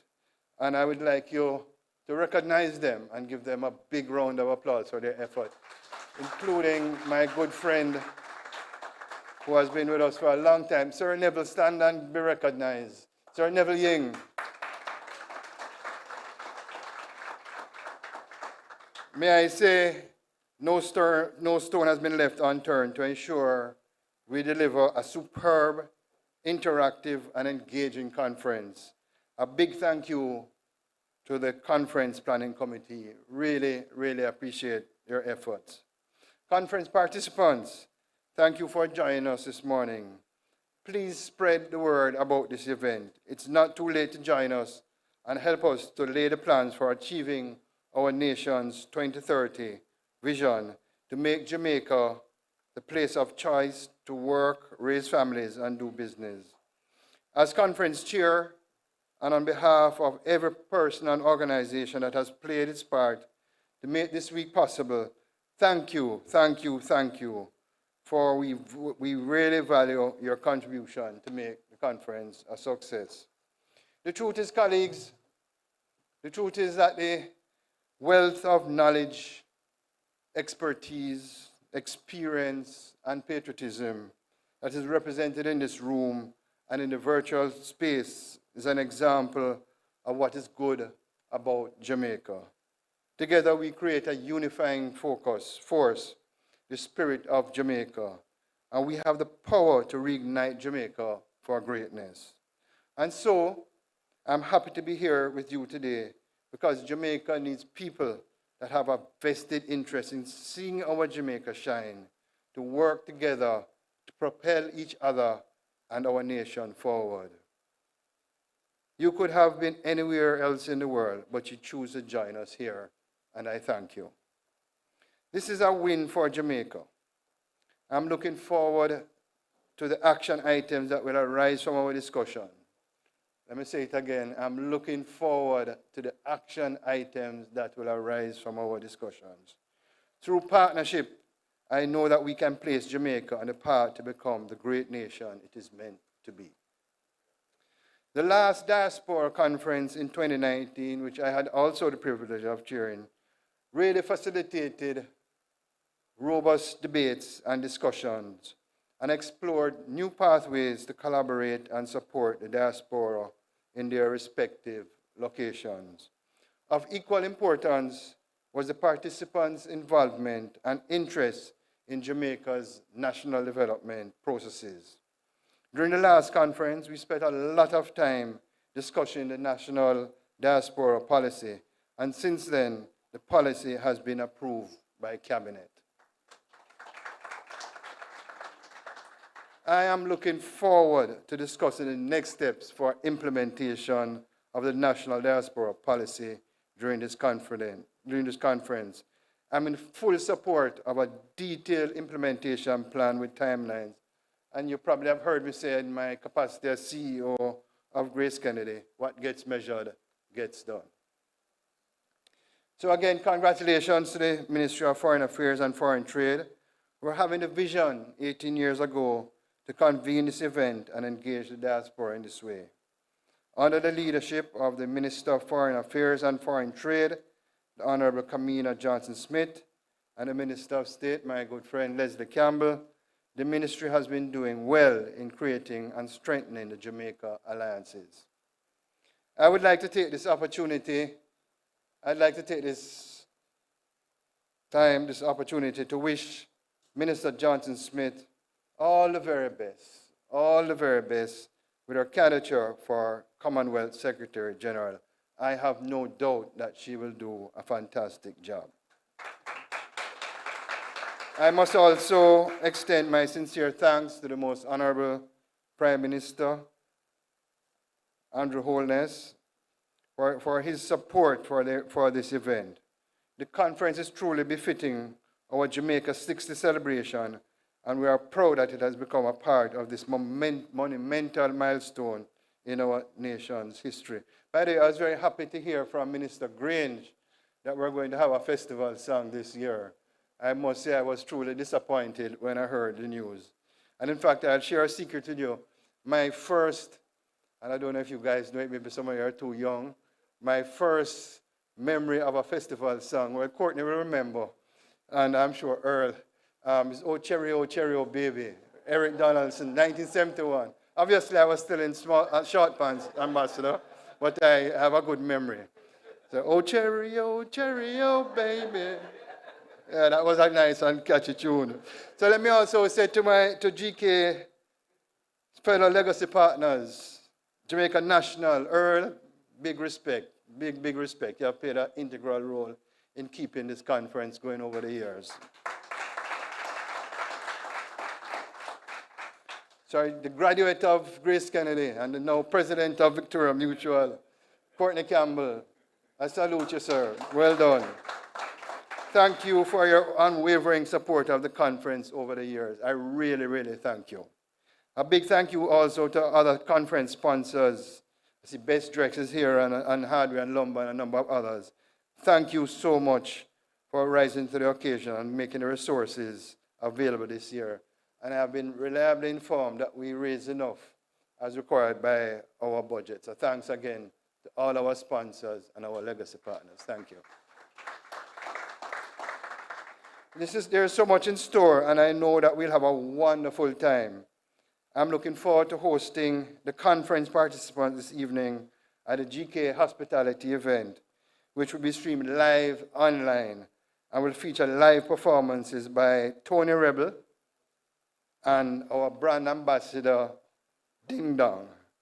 And I'm hoping to see some of you doing the Ding Dong dance, which I will not be doing. So all of us in this forum, whether we live in Jamaica or overseas, we are a team. Whether we live here or overseas, we are a team. Let us refer to us, Madam MC, as Team Jamaica. whether they are here or overseas. You know, I came up on this quote, which has really resonated with me, and I wanted to use it this morning under the umbrella of TEAM, Jamaica, living away or living here. And it simply says, it's by a Japanese poet, individually, we are a drop. Together, we are an ocean. Individually, we are a drop. Together, we are an ocean. Can you imagine for a moment, for a minute, that Jamaicans all over the world, wherever you are, if we work as a team, may I suggest to all of you, if we do that, we are going to be unstoppable. We will be the greatest nation on earth. So as I welcome you to this conference as a chair, may I take this opportunity to say to all of you, God bless Jamaica, the greatest country in the world. Thank you.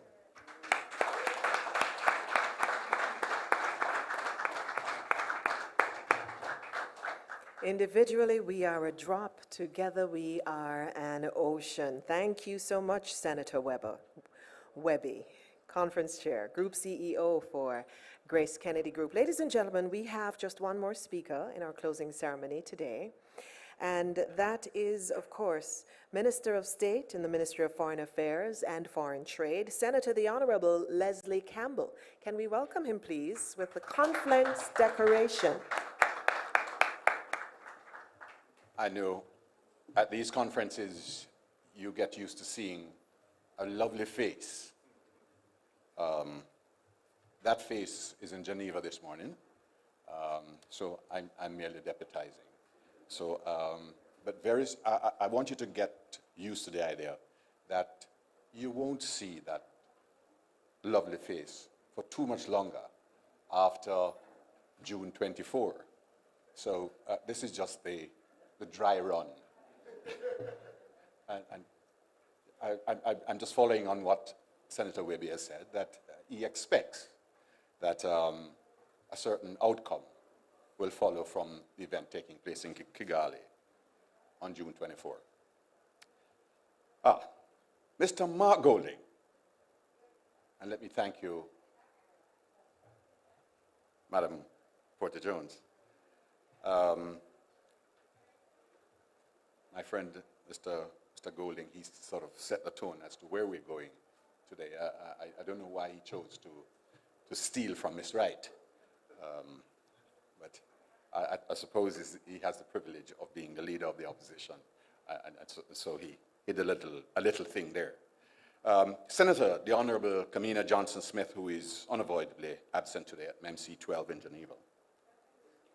The Honorable Olivia Grange, I think she's still with us. The Honorable Favour Williams, the Honorable Edmund Bartlett, the Honorable Floyd Green, Senator Don Webby, Chairman of Jamaica 60 Diaspora Conference, members of the Diplomatic Corps, Mr. Courtney Campbell, Chief Executive Officer of the VM Group, the Honorable Earl Jarrett, Chief Executive Officer of the JN Group, Ms. Jackie Wright, Chief Digital Officer and Corporate Vice President, Microsoft US, and Ms. Alexandra Davis of the US City of Miramar, representatives of our sponsors, representatives of the Global Jamaica Diaspora Council and the Global Jamaica Diaspora Youth Council, representatives of ministries, departments, and agencies, members of the media, conference participants, and as I acknowledge Professor Lloyd Waller and Professor, we call him the diaspora professor, Professor Neville Ying, who has worked tirelessly in pulling the content together for this year's conference. We're grateful. Morning, good afternoon, and good evening, depending on where you are in the diaspora.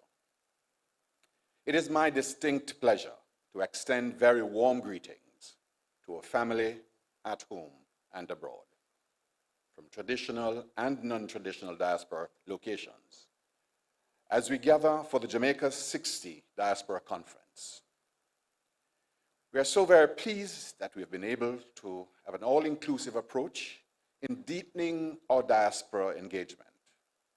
We're also particularly delighted that so many of you have joined us on this critical journey.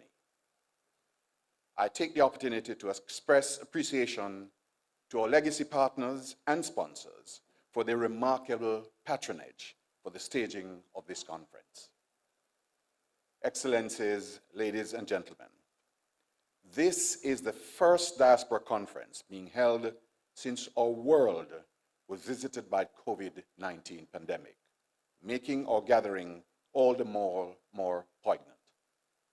The considerable support, interest, and extraordinary generosity of spirit of our diaspora members assisted us during the pandemic as we all stood united in our desire to see our beloved Jamaica, land we love, recover stronger. As we continue on the path towards recovery, the engagement of our diaspora members in nation building remains relevant and critical. Ladies and gentlemen, the government of Jamaica remains committed to harnessing the full potential of the diaspora. I am pleased to note that significant progress has been made towards the finalization of a national diaspora policy, as mentioned by Minister Johnson Smith. We are also completing the accompanying plan of action to implement the strategic priorities identified in the policy. To be effective in these pursuits, we will need data in the order of access to reliable, regular, and updated statistics of the size, location, and demographic characteristics of diaspora members, for which technology will be critical. We are collaborating with international partners to develop a digital portal and digital registration platform to collect data, thereby facilitating evidence-based decisions for diaspora engagement. A feasibility study will also be developed in consultation with the diaspora on a Jamaican diaspora engagement model. It has been recognized that the remittance industry needs to be formalized and modernized. We're therefore pleased that the International Organization for Migration will support the government of Jamaica in this modernization. Since the establishment in 2020, Global Jamaica Diaspora and the Global Jamaica Diaspora Youth Councils have worked diligently to deepen the partnership with the diaspora. We thank them for all their tremendous work, more particularly in identifying thematic areas of direct concern for inclusion on the conference agenda. Ladies and gentlemen, this Diamond Jubilee Conference is intended to give added impetus to the process of strengthening, expanding, and sustaining diaspora engagement. The added focus on digital transformation at this year's staging is of particular significance and will capitalize on the cultural affinity of the diaspora to Jamaica and the engagement opportunities offered by new and emerging technologies. Through our dialogue, we intend to develop some key elements of an implementation roadmap, which will serve, one, to re-energize and motivate members of the diaspora to be active, passionate, and collaborative partners in areas of mutual interest to Jamaica and its diaspora in post-COVID-19 era, to upgrade the diaspora members in a timely manner on the progress of national, social, and economic development and the impact of diaspora partnerships. For government ministries, departments, and agencies to take timely actions and increase customer satisfaction in key areas of critical importance to the diaspora. I'm therefore looking forward to the Riverside Chats. Ideally, I thought they ought to have been named the Seaside Chat. uh, starting with our keynote speaker, Jackie Wright, the plenaries, igniting sessions, breakout sessions, and entertainment packages. This conference will also feature opportunities for interactions and transactions in our virtual marketplace with government at your service, MDAs, legacy partners, other private sector companies, and the Jamaica Stock Exchange. Ladies and gentlemen, I certainly anticipate a successful and fruitful conference, as well as meaningful and robust discussions over the next few days. It is now my pleasure to formally declare the Jamaica 60 Diaspora Conference open. Thank you.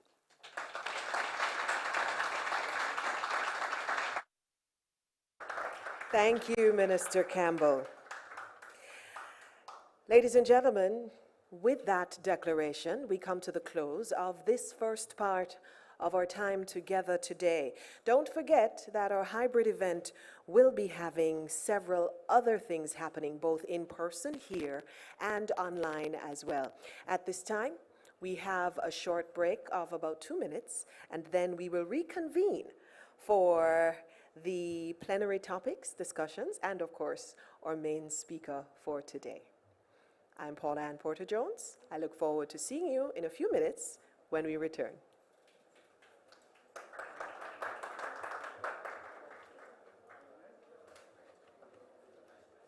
Find the businesses to help you live a better life, a beautiful life, a graceful life with Grace Kennedy Financial Group.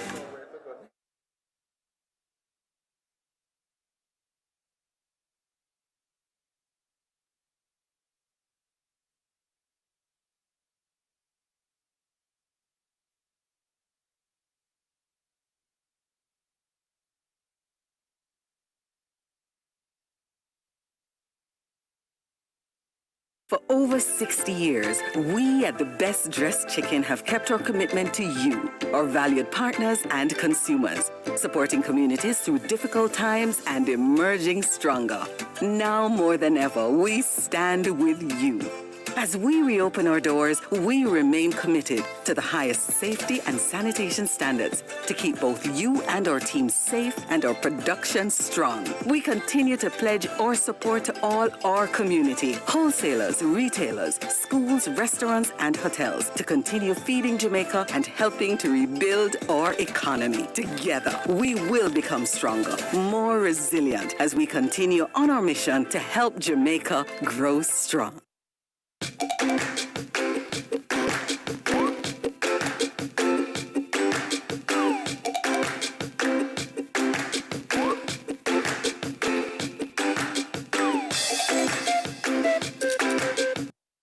Think you know Jamaica?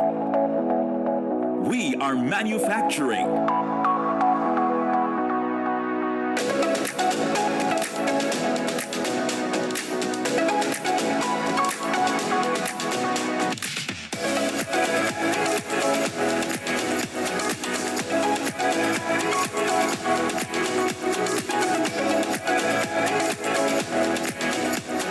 Now you know Jamaica. Do business Jamaica.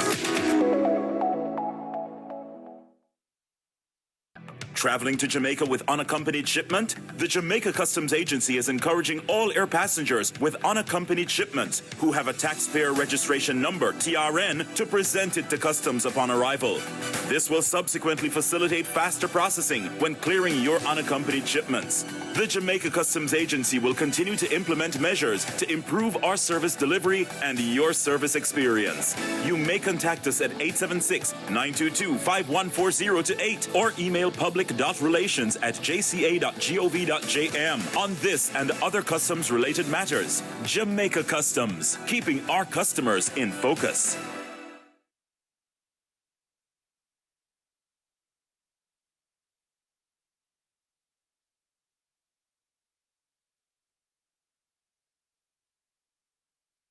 You to take your seats at this time. Oh, here we go. We are ready to move into the next phase in, I believe, 60 seconds, ladies and gentlemen. Move quickly, move quickly. Thank you.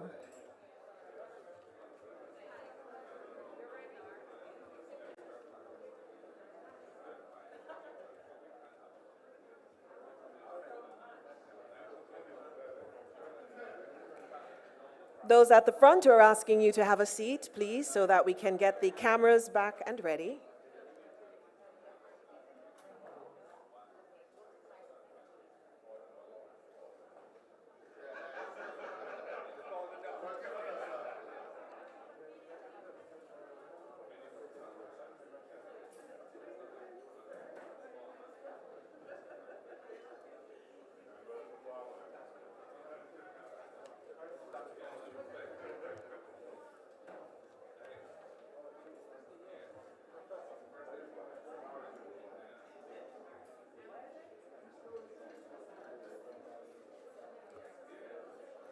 And so we get set to begin this next segment of our time together.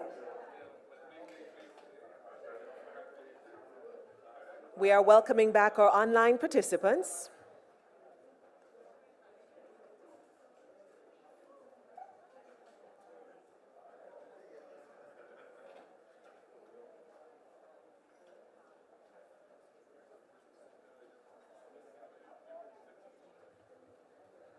And we're reminding you that there are 3 concurrent breakout sessions that are going to be happening.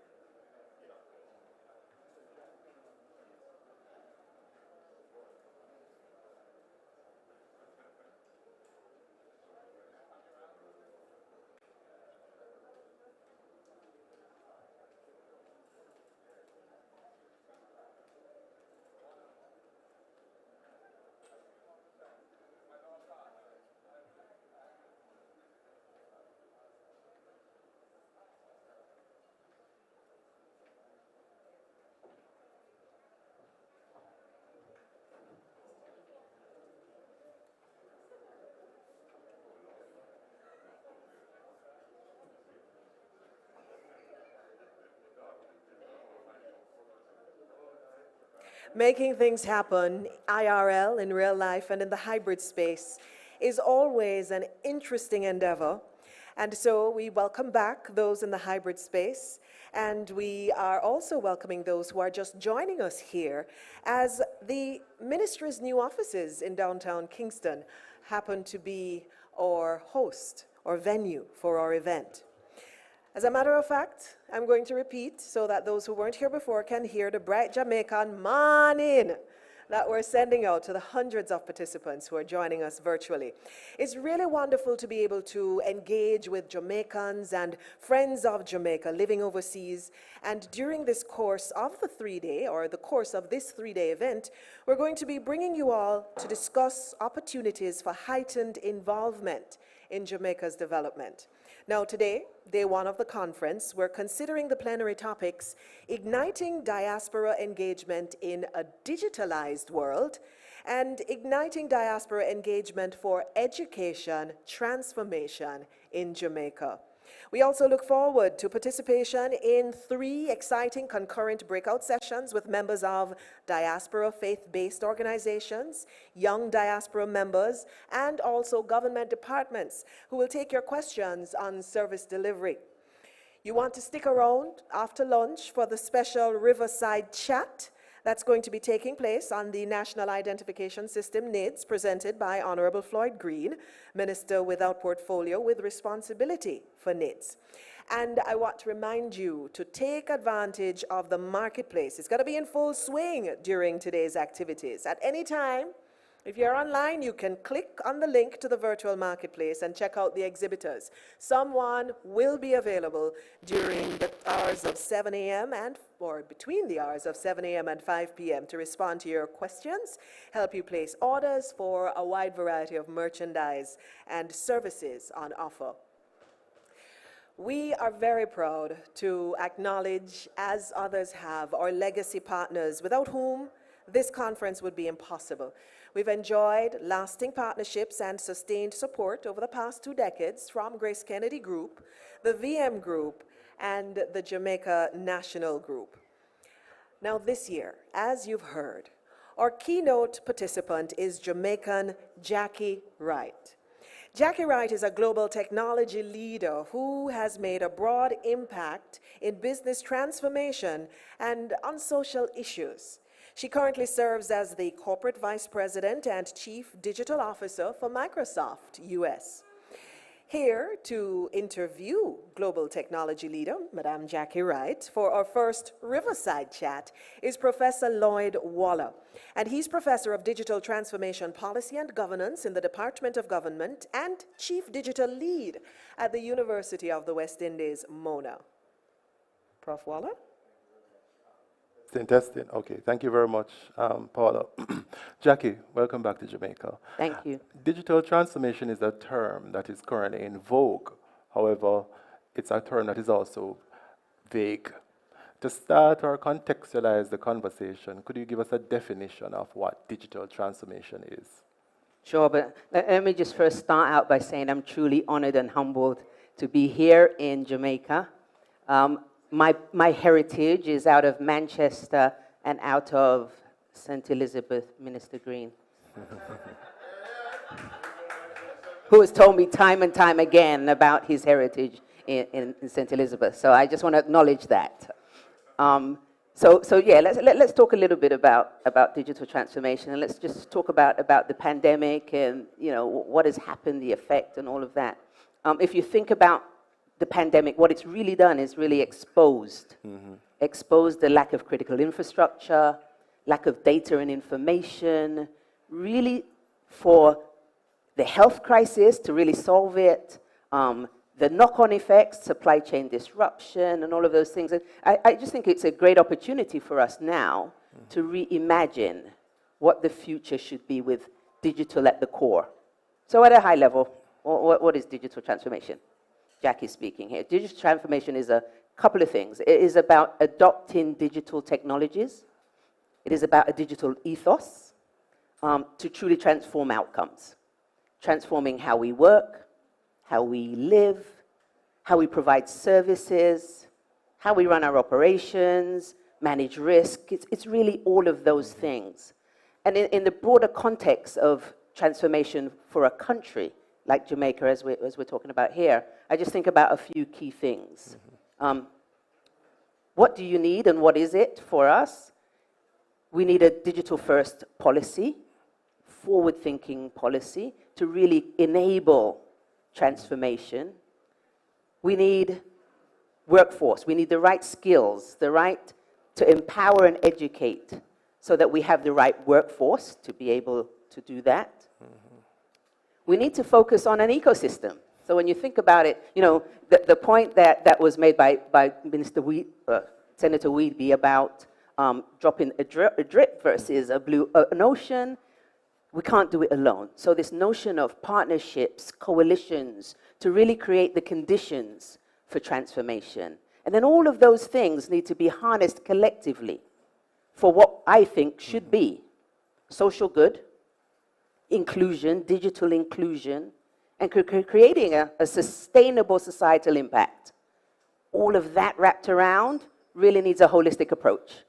A holistic approach in terms of defining and shaping what your destiny is, charting the course, and really executing. And, I think, Jamaica has that 2030 vision document, national development, and I think that's just a start because it sets out some of those things. So for me, all of those things really wrapped around adopting digital technologies, a digital ethos, the culture, digitally first thinking in terms of how you do everything is really how transformation needs to manifest itself. Excellent, thank you. In 2021, McKinsey published an article that said 76% of all digital transformation projects have failed during COVID. What are the success factors for digital transformation for industry and for government? And both of them are quite similar. The tone from the top matters, right? The tone from the top in terms of setting out and charting out the course, in terms of what good needs to look like, who we are as a company, who we are as a country, trying to help folks envision the art of what's possible, really is the starting point. The second is, as you look across your organization, how do you make sure you have the right culture? The culture to cultivate the environment, You know, in an environment where transformation has to be adopted, government, private sector, etc., the culture needs to exist for people to want to lean into it. You have to build trust and transparency in your organization, in government, because frankly speaking, this is scary for many people. Many people have vision of what it is, technology is, and have made up things. And in order to do that, we have to remove the demystify what it means to really adopt technology and transform your organization. You have to reward the right behavior, because at the end of the day, you want people to be able to lean in. You want to drive innovation. You want to really focus on, if people fail, they fail fast and can recover. And all of those things need to be rewarded for the right behaviors. You have to communicate. If you think about your communication plan, again, private and public, same thing. How do you take people on the journey? How do you help people understand the progress you're making? If you're making mistakes, you're fully transparent and vulnerable about the mistakes you're making. And again, this is a journey. It isn't a lights off and on. This is how you take people along. So communication, marketing, campaigning really, really matters. The other thing is people need to see, and you need to create these proof points, right? Value cases that help people understand and really can lean into it. And then, you know, you cultivate an environment where, you know, for the most part, you have people who have been around 20, 30 years, and you have digital natives. You need to harness the power of all people. And how do you include and bring all people along? And so this notion of making sure that people are working collaboratively and working together, these are just a few things. And you know, I'm excited, as you can tell, about you know, the notion of transforming a country at scale. This country, we have a lot of things that I think are proof points in terms of taking the steps. Infrastructure. As I read, we have 55% penetration in broadband, but we need to finish, right? Because that, you know, access is key. We have a national identity system that we're implementing, along with data and information, to really create a holistic approach to how we provide services to the country. And in doing that, we need to make sure that we bring everyone along. How can everyone participate in these services? How can we provide services that remove the barriers of entry? And you know, I believe that technology has the power to be the great equalizer, with technology that can help those with disabilities to increase the ability to consume services in a way that's just really simple. All of these things are how we need to embrace, bring transparency and trust so that we can deliver. Excellent. I have so many other questions based on what you just said. You only have a few minutes. I know. So the European Union just completed, the European Union Commission just completed a major study. Yes. The report was published, I think, in February, and it said that collaboration and partnerships are the critical component that is needed for digital transformation to actually work. Based on your experience and interaction, what can you tell us about what partnerships, what types of collaborations that GOJ will need to facilitate the transformation of the country using digital technologies? So let's use skilling. You know, this notion of digital fluency, bringing everyone along, making sure that there is no disparity. Digital inclusion is at the core of building capacity, capability. But in order to do that, you have to provide jobs, you have to have the right curricula. You know, the pathways to employment don't always have to be, you have a degree, you have to create various pathways to employment. So I'll use an example of one of the things that we were doing and I was leading at Microsoft, was an Accelerate program, which was in partnership with private sector, public, academia, learning partners, both large and small, to do a few key things. Look at the personas in a demographic that says, what are the industries in that region? How can we create the right skills for the future based on the technologies, AI, IoT, machine learning, you name it, based on the technologies that are here and emerging?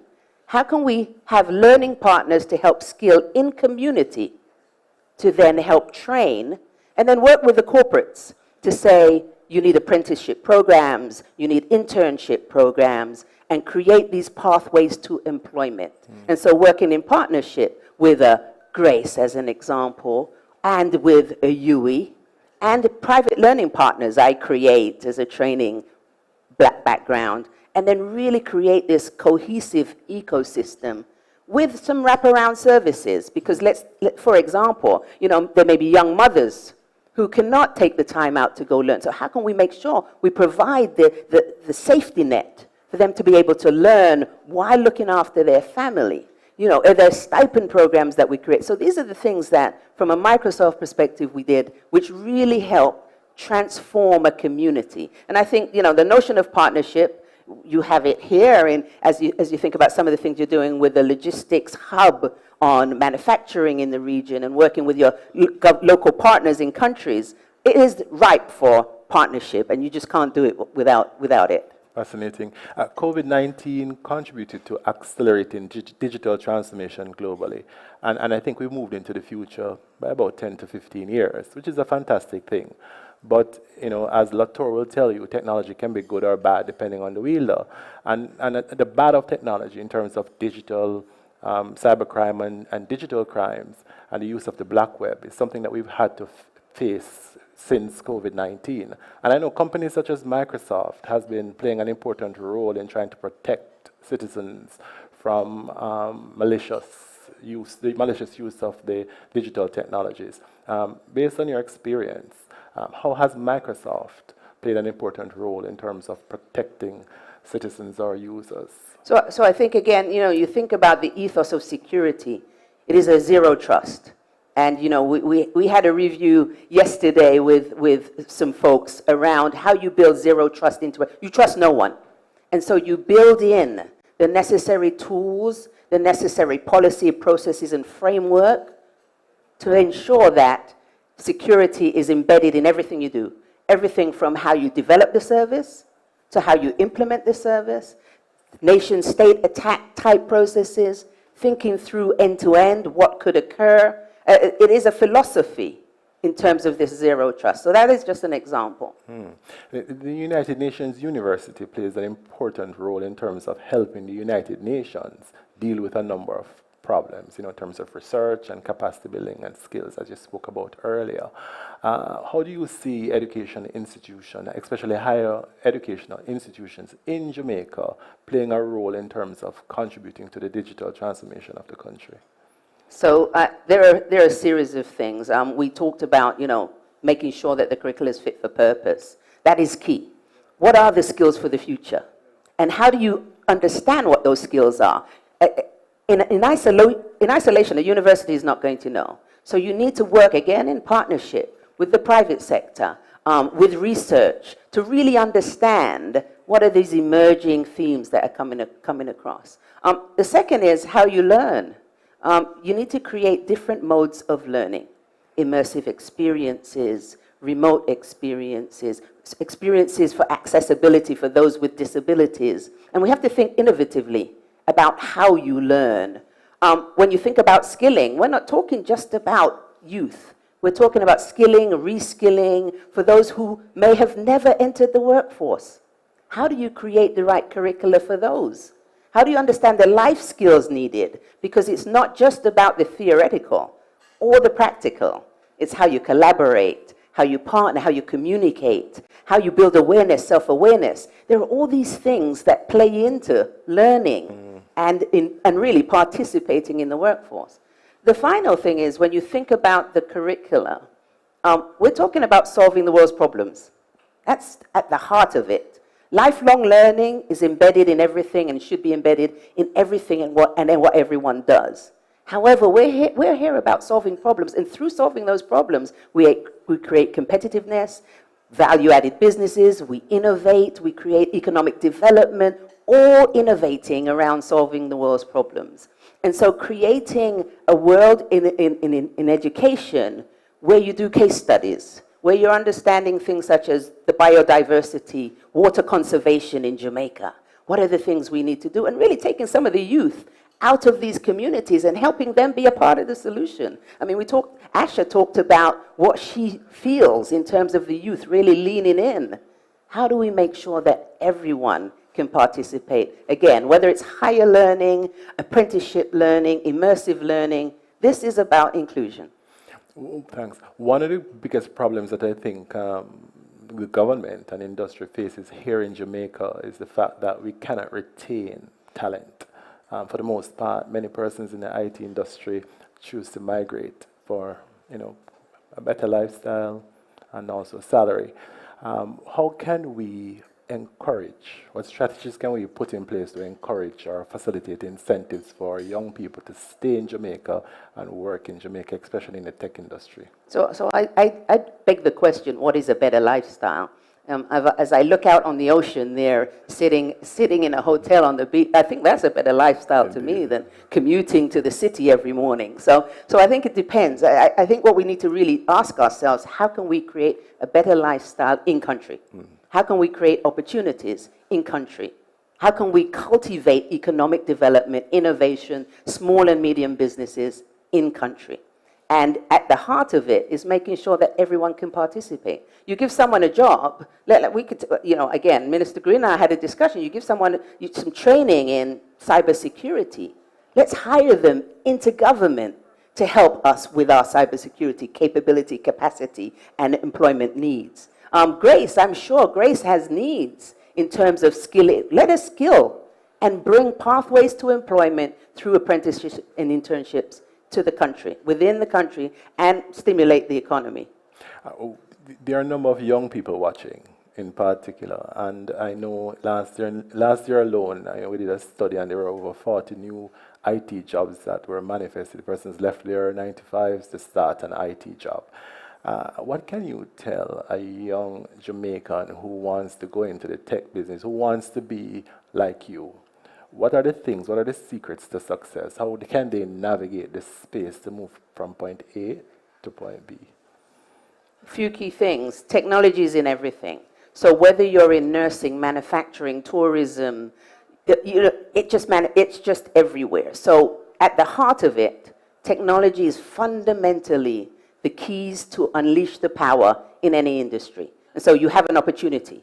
The opportunities are endless.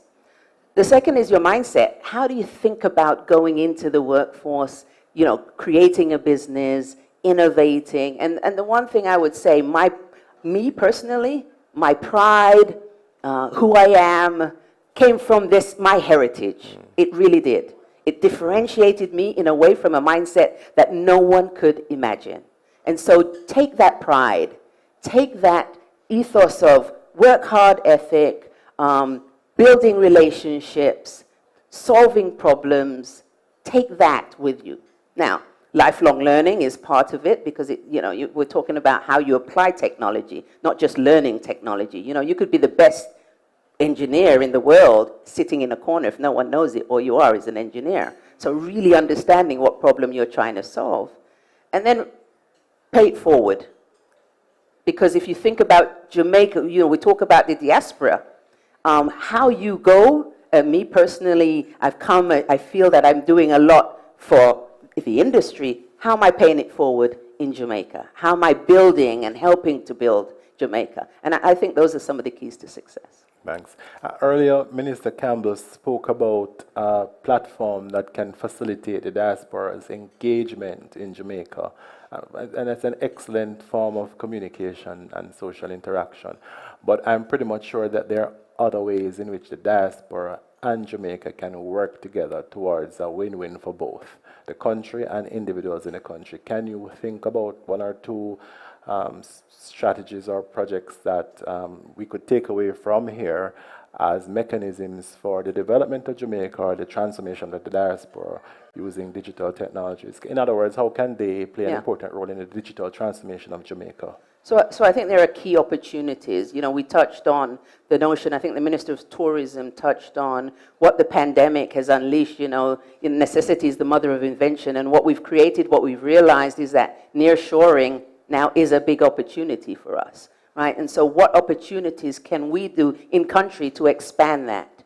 If you think about AI and technology in the world of blockchain and digital currency, Jamaica is embarking on that. There's an opportunity there to create an ecosystem that, again, makes sure everyone is included, but the currency and banking is an opportunity. Agriculture. I'm a firm believer that we need to be a self-sufficient country. So what do we need to do that? right? There's more arable land. We've got solar. We have things that other countries don't have to really benefit from a sustainable economy with agriculture. So how can we do that? And how can we incentivize our youth to go into agriculture? If you look at the world, there's far less arable land, there's less water, there are more people in the world. Agriculture is going to be a key theme. So for me, that is a big one as well. And then when you think about the biodiversity, water conservation, energy, and how we could provide energy for others using solar, I think there are big opportunities there. Thank you very much. And I think the last question I wanted to ask is, how can governments leverage technology to protect their borders for development, for the skills development, for training, for capacity building? What is the key ingredient for leveraging technology for development, based on your observation? I think policy is at the heart of it. I think there are a few key things. I think there are policy and governance that relate to how we work better together in government, any government, working better together, making sure those policies are not just fit for purpose, but always forward-thinking in terms of creating an enduring policy that can adapt to the change that's going on in the world, adapt to technology. When you think about data, we've launched the Information Commission here in Jamaica, critical for building a data-rich environment where we can provide services for the country, where services can be consumed in a digital way. So I think those are some of the key things that we should focus on. And I actually have one more. Because I mean, if I leave here and don't ask this question, I know I'm going to be in problems. Right? So we're looking at issues of gender and women in ICT. What facilities, what projects, what programs, what have you seen that has worked elsewhere that can encourage more young females to participate in the digital transformation space? So I think providing access to investment is key. When women start businesses, a whole community benefits from it in more ways than one, from a family construct, from how people develop their services and consume this, just the full breadth. And so I think access to investment. I think mentoring is key. The majority of those in leadership positions, whether in technology or CEOs, are men. And so providing these mentoring type of environments to help women. What gets measured gets treasured. And so how do you measure the success of women? And so, those are the things that I think to cultivate the right environment and conditions. Care of children. How do you provide the right daycare? And there are just so many things that when you focus, you win. And so let's focus on some of these key things. Well, thank you very much, Jackie, for a very insightful and pleasant and informative presentation. May you continue to ignite and reignite the light on behalf of Jamaica. Thank you very much. All right, thank you very much.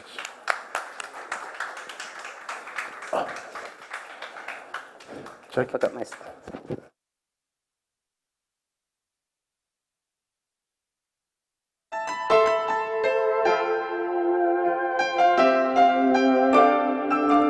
We all have big dreams and even bigger hills to climb. This life is one big road with many curves and winds. When you need a friend to guide you to the strength you have inside, VM will be your guide, always by your side. We're a firm foundation here to stay, build you a brighter way, yeah. Transform your everyday. Turn your dreams to reality. VM makes you all you can be. Yes, transform your everyday. Transform your VM everyday. Group. Transform your everyday.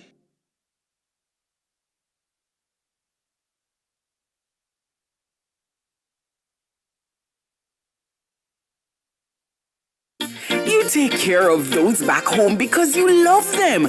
Now, with MoneyGram, you can send money back home and have them pick up from any of our over 130 Lasco Money agent locations across Jamaica. Simple thing. Send some extra love to Jamaica now with MoneyGram and tell them to pick up from any Lasco Money agent location. It's fast, it's reliable, it's convenient. Lasco Money, simple thing.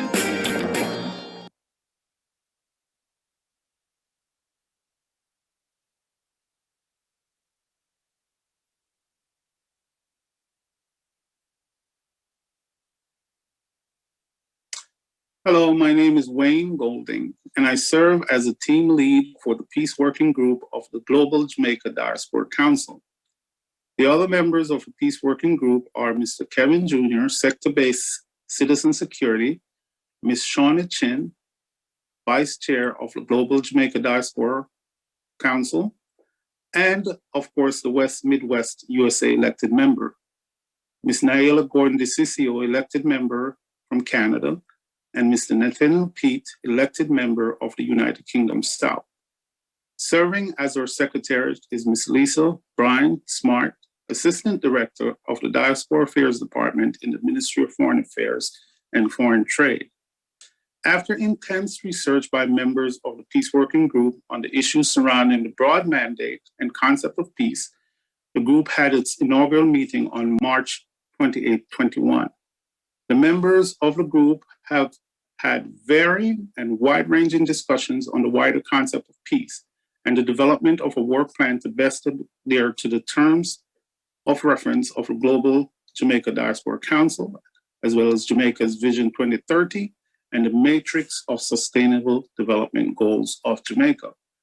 The concept of peace was defined by two internationally recognized concepts, the first being negative peace, which represents the absence of violence or the fear of violence from a society.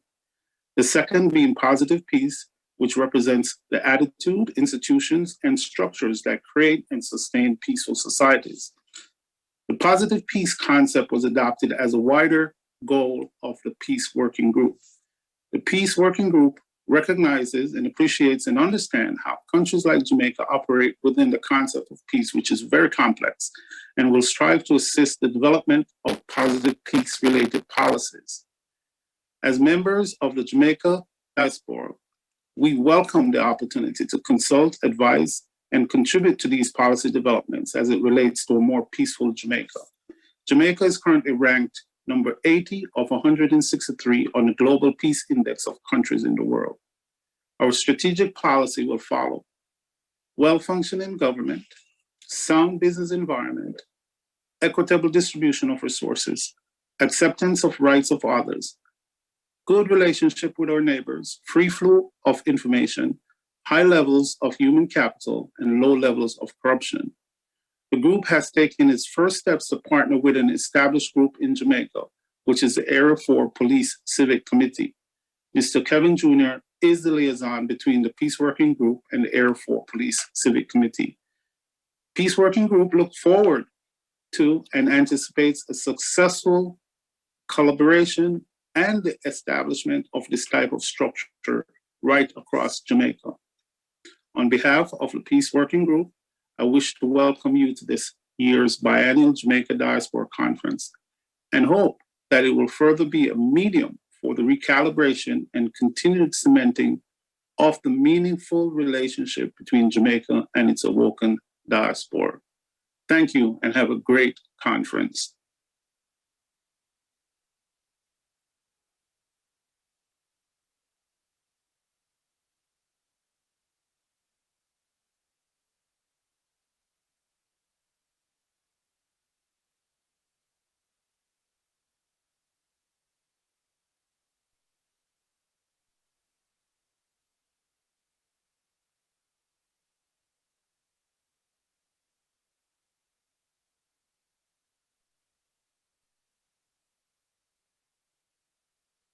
Customer service improvement.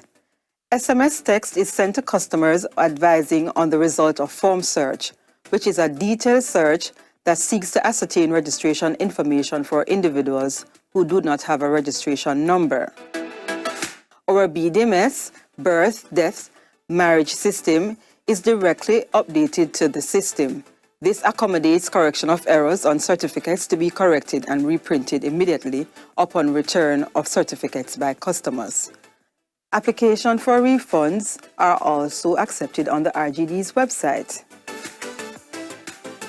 Our online web chat facilitates customers worldwide where they communicate real-time with RGD representatives who assist with queries.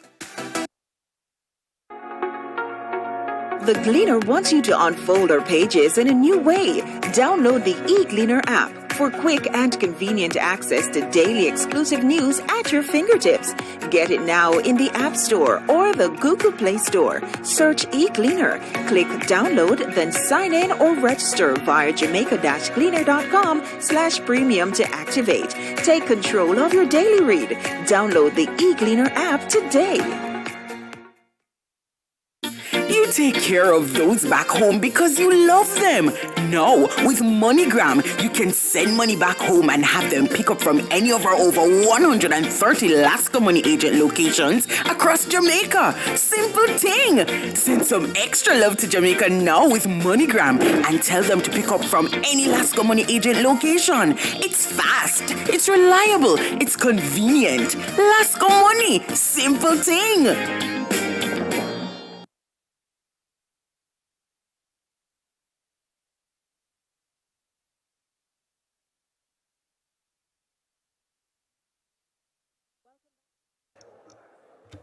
Welcome back as we continue to ignite a nation for greatness. Now, ladies and gentlemen, before the break, we had a fantastic conversation, very insightful presentation with our outstanding diaspora role model, Jackie Wright. And we just wanted to point out that everything highlighted in her presentation resonates with Jamaica's outlook for the ongoing digitization agenda, as well as the government's draft national diaspora policy. Now, this policy reflects the commitment of the government of Jamaica to pursue diaspora-related strategies and initiatives that are mutually beneficial to national development processes and the well-being of its diaspora population.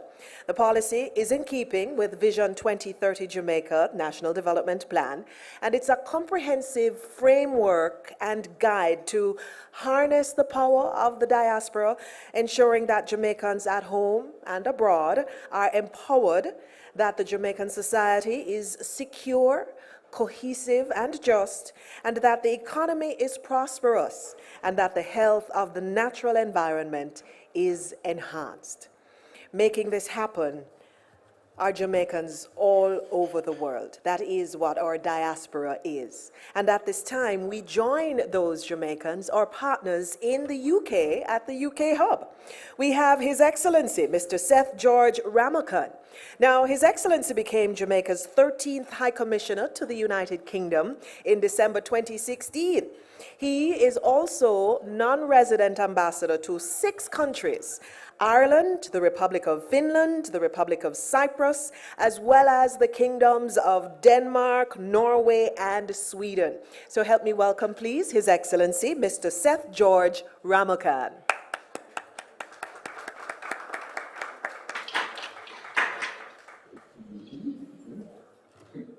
Good afternoon, everyone. We're saying good evening here, but I know it's good morning in Jamaica and in other parts of the world, different time zones. But we're so happy to be able to join into the conference right here from London. Last time we attended the conference, it was right there in Jamaica. And although COVID has done much damage, this is one of the good things that has come out of it, is that it has made us more aware of the usefulness of the technology and for having this hybrid conference, which allows so many more persons to participate right across the globe. So I want to congratulate and to thank our ministers, the Ministry of Foreign Affairs, of course, our legacy partners and sponsors and organizers and all the persons involved in putting this conference together. In fact, already we have begun to benefit from the conference because Or last guest, Jackie Wright, to hear her and to know this powerful Jamaican woman who is, at the top of the Microsoft company, can be here to share with us in the way she did. We truly, truly appreciate it.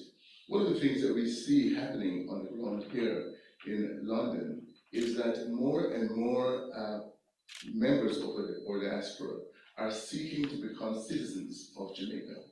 And for us, that is very exciting, not just individuals, but families. And what it means is that Jamaica is growing more and more appealing to or nationals overseas, and they are seeing the benefits of being in Jamaica.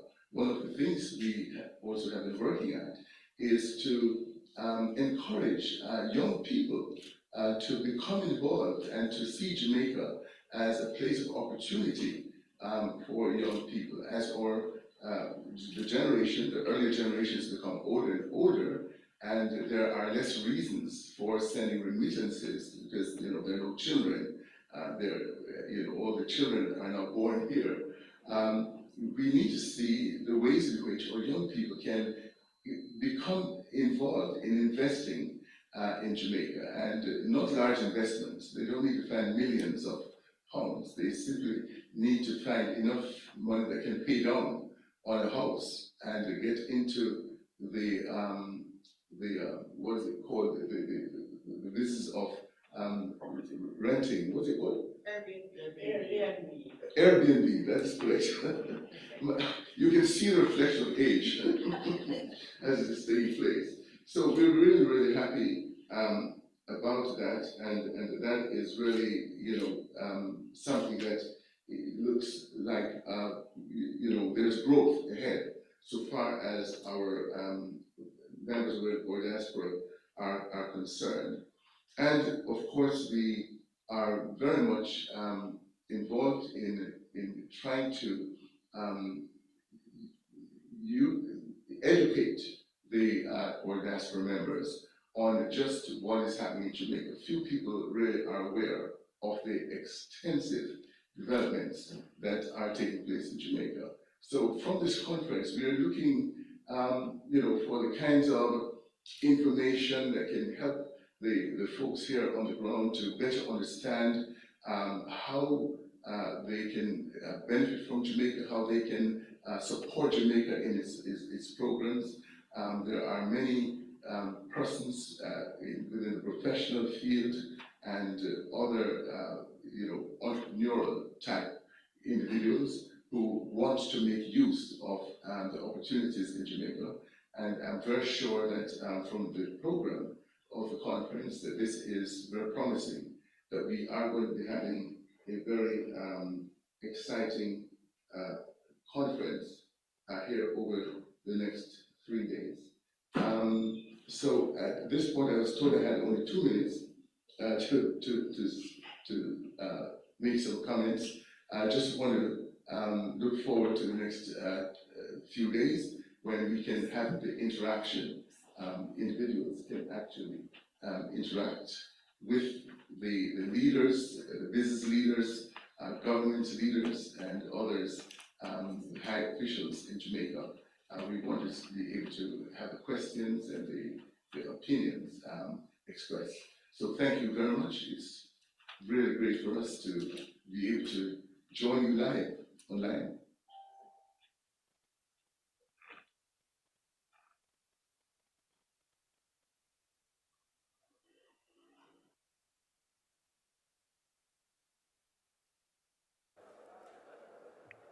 Once again, we thank His Excellency for his remarks. Now, Ms. Jackie Wright's keynote address has set the stage for a seamless transition into the first plenary session of the conference, dubbed Igniting Diaspora Engagement in the Digitalized World. And moderating this session is Ms. Erica Simmons, and she is online. Good morning, good afternoon, and good night. Greetings to everyone far and near. This is a special year for us, and to see how far we have come as a diaspora, but also to get some perspectives on the future and to set our sights for that. I'm Erica Simmons. I'm the chairwoman of the Institute of Electrical and Electronics Engineers, the Jamaica section.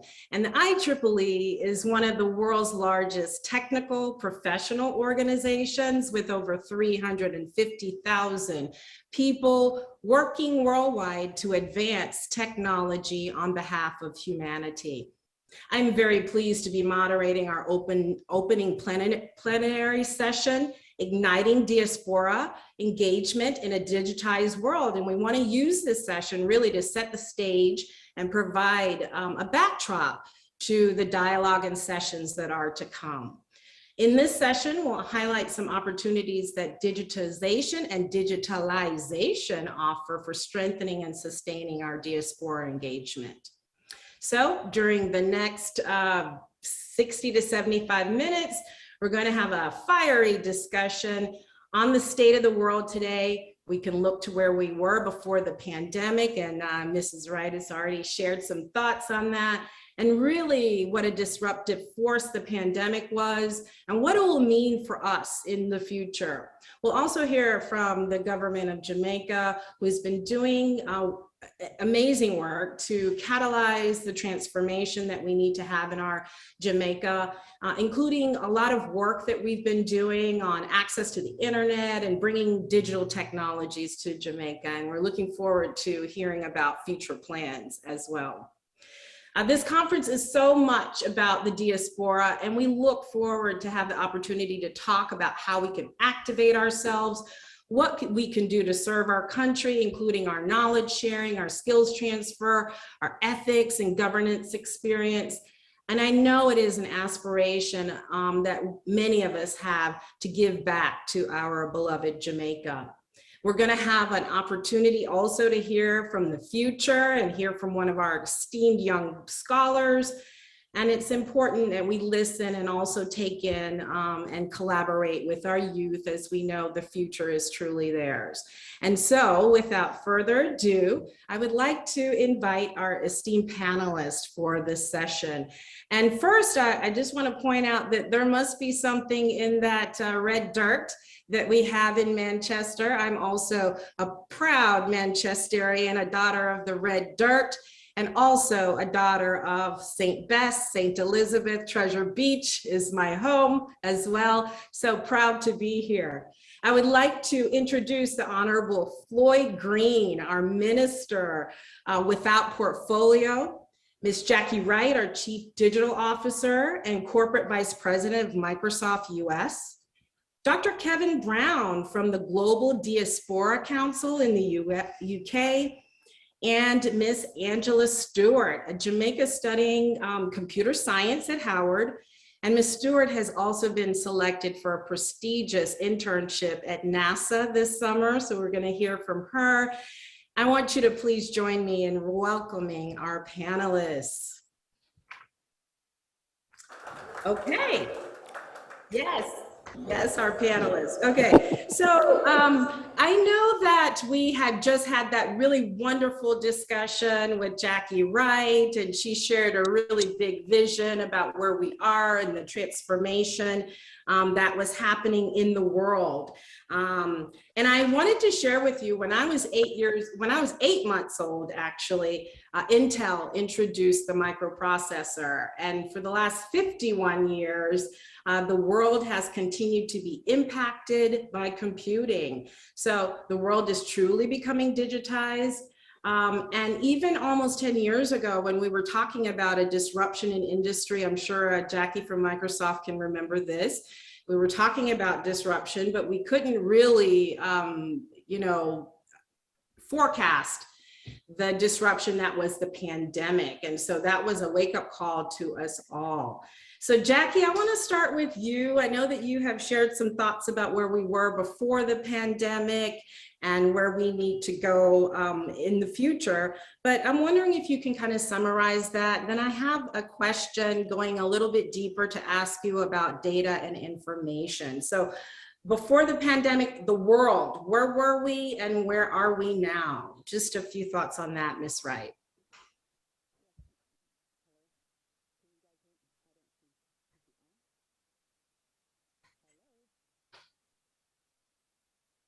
And I am not hearing anything from the room if we are broadcasting.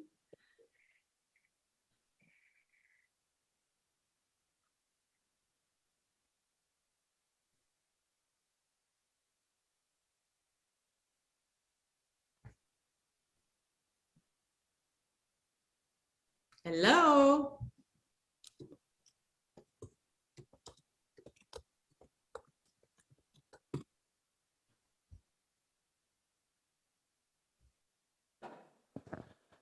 Hi, Erica. I know that you can hear me. We're just sorting out just a toops of a little bit of technical difficulty right here. So just Hello. so we'll be with you in a moment. All right. Thank you so very much. All right, Erica. I am on. Can you hear me? You're on. Yes, all right, I can. All right. Very good. All right. So a loaded question there in terms of before and after. I mean, before. Life was life, right? You know, a pandemic occurred that, one, helped folks recognize that we are a global, connected society, right? You know, this notion of something happening in one part of the world affecting the rest of the world. Prior to that, most businesses, when they thought about their risks and they were looking at their risks, pandemics were not part of the risk register. And so before, there was this notion of, you know, I'm in my world, I have competition, you know, the business parameters are there.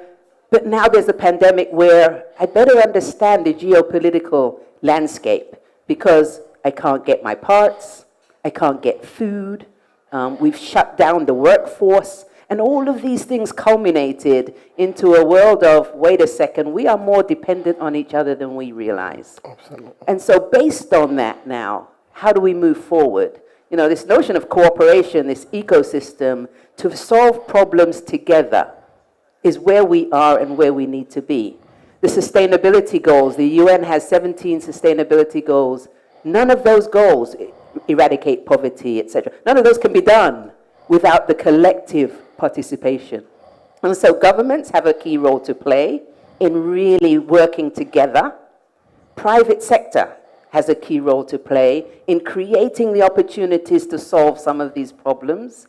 Academia has a role to play in making sure we have the right skills. People can be employed, we can create small businesses. And I think, as I think about the pandemic, I think what it has done has also changed our ways of working. So, thrust into the world of having to work from home. And if you didn't have the infrastructure in place, you could not work. Yes, there were frontline workers, but for the most part, people worked from home. So now we're in this environment. It's going to be hybrid for the foreseeable future. We have to provide access so that people can work in ways that make sense. We have to make sure we are always looking at risks in a new light. So when you think about risks, understand that if we have another pandemic, here's what's going to occur to you in your country, and it's going to affect you as much as it affects anyone else. And so the notion of risk and understanding risk has to change. Then there's resilience. And I'm sure Minister Green will touch on that. You know, if you didn't have the infrastructure in place, you could not function. And so making sure that you have an infrastructure plan that you can address, you can put in place, you measure the progress that's been made, that is critical to the success of resiliency. And then you have the geopolitical unrest that is occurring today, and how do we play into that? So I just think there's just so many things that we could touch on, but at the heart of it, it is having the foresight, it is understanding the world around you, it's positioning yourself so that you can effectively adapt, transform, get in front of it, react when need be, and react quickly. All of those things are the things we need to think about now. Wow, that was wonderful. Thank you so much. That's really a strategic plan for us to try to put down on paper and attack, certainly. I really got a lot of confidence, and I felt you when you were talking about making sure that even our most the lowest common denominator of citizens in our country can have an opportunity to participate in the future, in our digital future. I noticed in our program, there are two words that I normally hear a lot, and maybe you can help us with some definitions, and I think they're sort of different. So the first word, Jackie, is digitization, and then the second word is digitalization. Can you maybe talk about those two different terms? Because I think there are opportunities, and I'll share in a minute, about how our citizens can get involved in digitization of our country. Yeah, so I think there are two things. I think there's digitization, the act of digitization, and there's the digitalization, which is the how and what you need to do. And I think as you think about those two terms, that's the way you should think about it. Yeah. So when we think about digitization, I think that we have such rich cultural assets here in Jamaica, right? And if we begin to think about how we can monetize our culture in a way, right? This notion of being data rich, I feel like we're very data rich. And one of the ways that I think that we can go about sort of digitizing our cultural assets is to look at a lot of the things that we have and figure out a way to get them into a digital format that can be consumed. Do you want to comment a little bit about the importance of data and how maybe our cultural data, which we don't necessarily see a lot of value in, how we can maybe look at that in a different way in this new digital economy? Yeah, and I would also refer to not just myself, but to Minister Green. And I think you have someone from Howard, and I'd really like to hear. I have a number of people. I'd really like to. I don't want to capitalize on this, but I think data and information is at the heart of being able to provide everything, anything. How you provide a service, how you understand and can anticipate what's going to happen. I mean, we're doing things now with, I use the Republic of Tonga, where they had an earthquake and a tsunami, and using that rich data to then be able to prescribe, predict, anticipate the conditions for another one to come anywhere in the world. Just think about that. Using the data to analyze, inform, prescribe, predict what's going to happen next. Powerful. And so when you think about Jamaica, we have, to your point, we have rich cultural data around many different things. We have a rich history that we should be really digitizing so that people can access it around the world. I use myself as, born and growing up in the UK, I had to learn about the Paul Bogles and the Mary Seacole. I didn't know much about that. Just think about the power of putting it there so people can learn about the greatness of your country globally. I mean, there's just so many things, to your point, that data can really harness the power, as well as providing critical services. So if we talk about, and I'm going to refer to Minister Green in a minute, to talk about the services you provide a country and anticipating the notion of at birth. We know that throughout, from cradle to grave, we know the services that you're going to need throughout your life. And we can anticipate the types of services you need based on the stage gates of your age.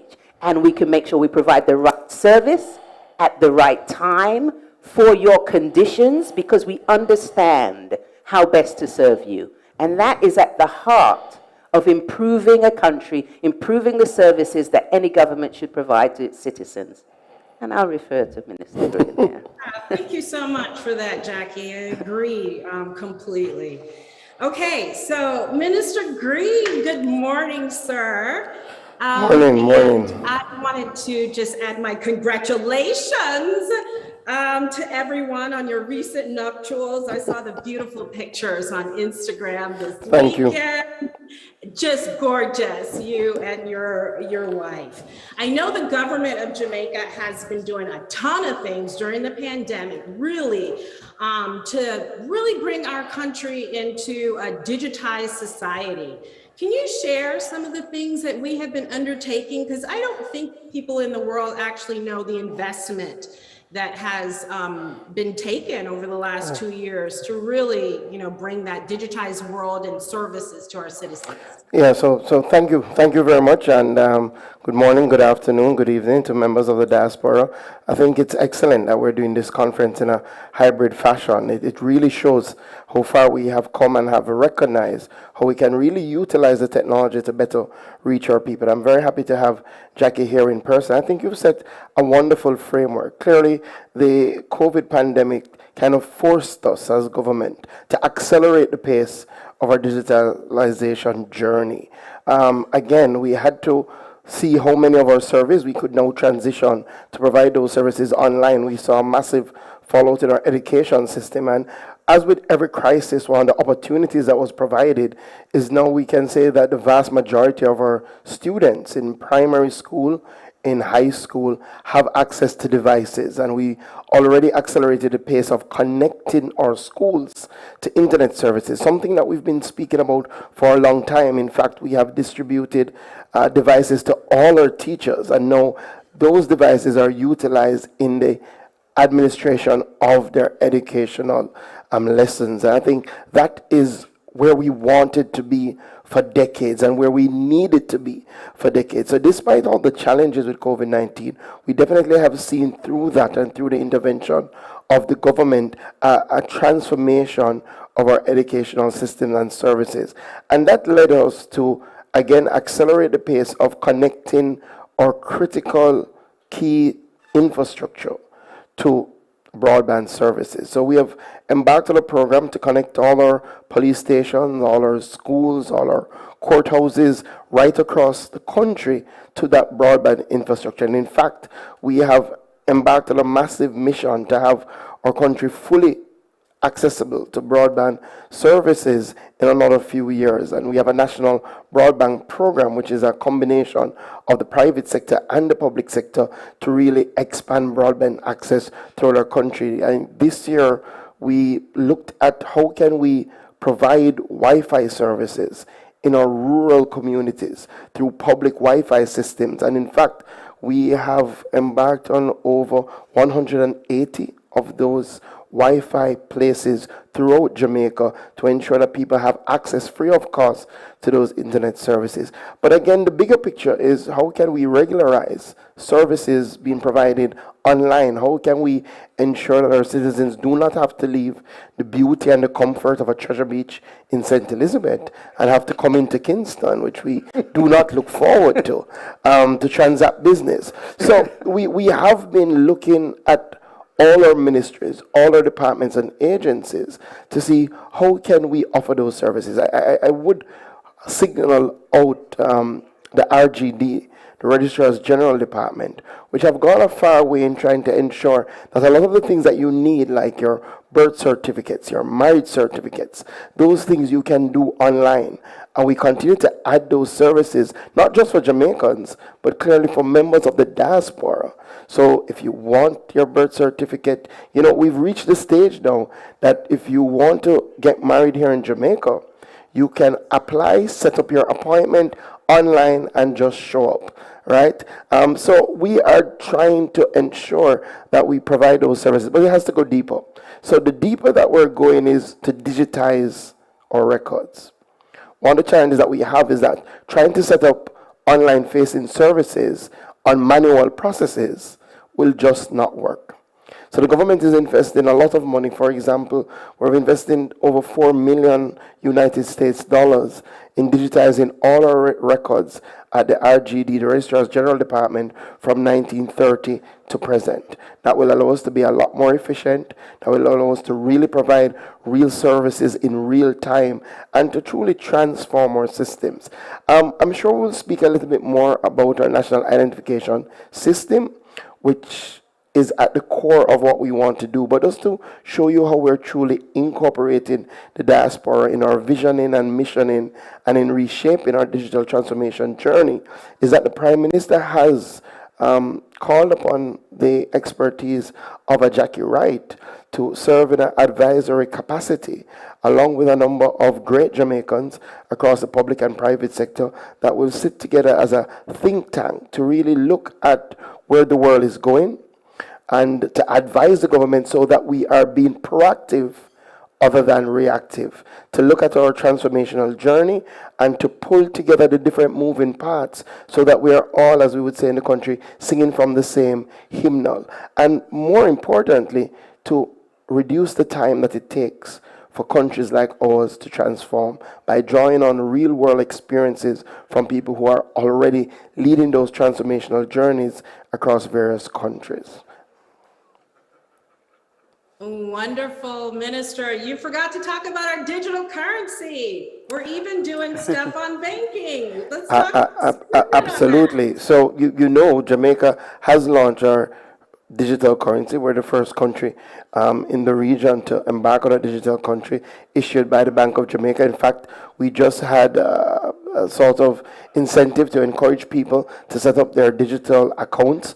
And we have over 80,000 Jamaicans that have already signed up their digital accounts, that they receive $2,500 in digital currency to that account. And clearly what we're doing now is to ensure that public and private sectors are incorporated so that people can truly utilize that digital currency. You know, one of the big pluses is that the ease of access that provides for citizens, the lack of fees, things of that nature to ensure that you can truly get what you deserve is something that we're very excited about. And of course, since you give me that input, our national identification system will be the key to leverage a lot of these services, right? You know, for the first time in our history, not only will we have a national ID, but we will have an electronic ID that will be fully backed by a full service software system that will allow us to do things like direct transfers to your national identification card. Now, when you put that with the digital currency, you see the new Jamaica beginning to emerge, and that's what we're moving on. And you spoke about our culture. One of the good things is that our young people are not waiting. So we already have young people who are operating in the NFT space that are digitizing their cultural assets. Bonita has done excellent work, and if you're a member of the diaspora, look him up. Wonderful NFT cultural pieces that you can get, that you can purchase, that really shows that Jamaica, with all our massive cultural assets, should really be leading the charge around the world in this space. Very good point. Yeah, that's wonderful. And with all of this transformation happening, and really, as Jackie said, technology going horizontal, I call it the horizontal vertical.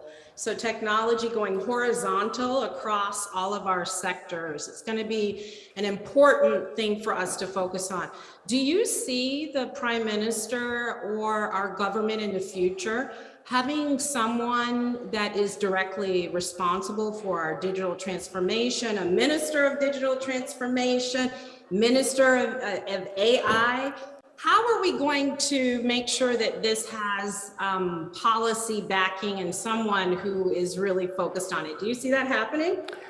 Well, I think it has started. I think I may be the start of that process, yes. So we do have a Ministry of Science, Energy and Technology, and a very good minister in the form of Minister Vaz that is really helping to drive that charge. We have also moved to having ICT authority, which for me, on a policy-wise, is a very big step in terms of setting the right signal that you have an entity that is really charged with driving your ICT build-out throughout your country. So we've taken those important steps.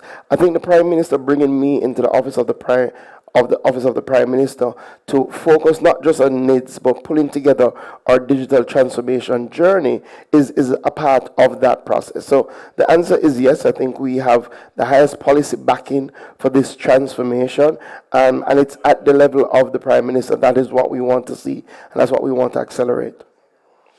Yeah, that's wonderful. And I am participating in some UNESCO committees on ethics and governance around artificial intelligence, and also tool sets that are being implemented in government. So I encourage us also to look at the risks from implementing technology as well, and make sure that we have some things in place to protect our citizens. And Yeah, I'll give you a great I think, without a doubt, Jamaicans are by nature very risk averse, right? So, some of the things that Jackie said earlier about ensuring that you have transparent, accountable systems, that you communicate regularly, you incorporate people. One of the good news is that we do have a very robust Data Protection Act. And Jamaica definitely has one of the best now in the world, and an information commissioner that has been appointed to protect all our data. And that was something that I know a lot of people are afraid of. As the government collects the data, what happens with it? We have a consent-based data approach to data protection. So there's no sharing of data without consent of the data owner. So there's so much to talk about, but over time. Thank you. Hey, No, Erica, that's I just want to add to Minister Green's point. The Information Commissioner, we had a discussion, and part of the remit is, to your point, making sure that ethics and understanding technology and ethics is embedded in the policy and how you think about the rollout of technology. So it is a core part of the Information Commissioner's remit. Oh, thank you. That's wonderful to hear. Okay, let us transition over to Dr. Brown from the UK. And Dr. Brown, I know that many people in the diaspora really are looking worldwide to do something in Jamaica.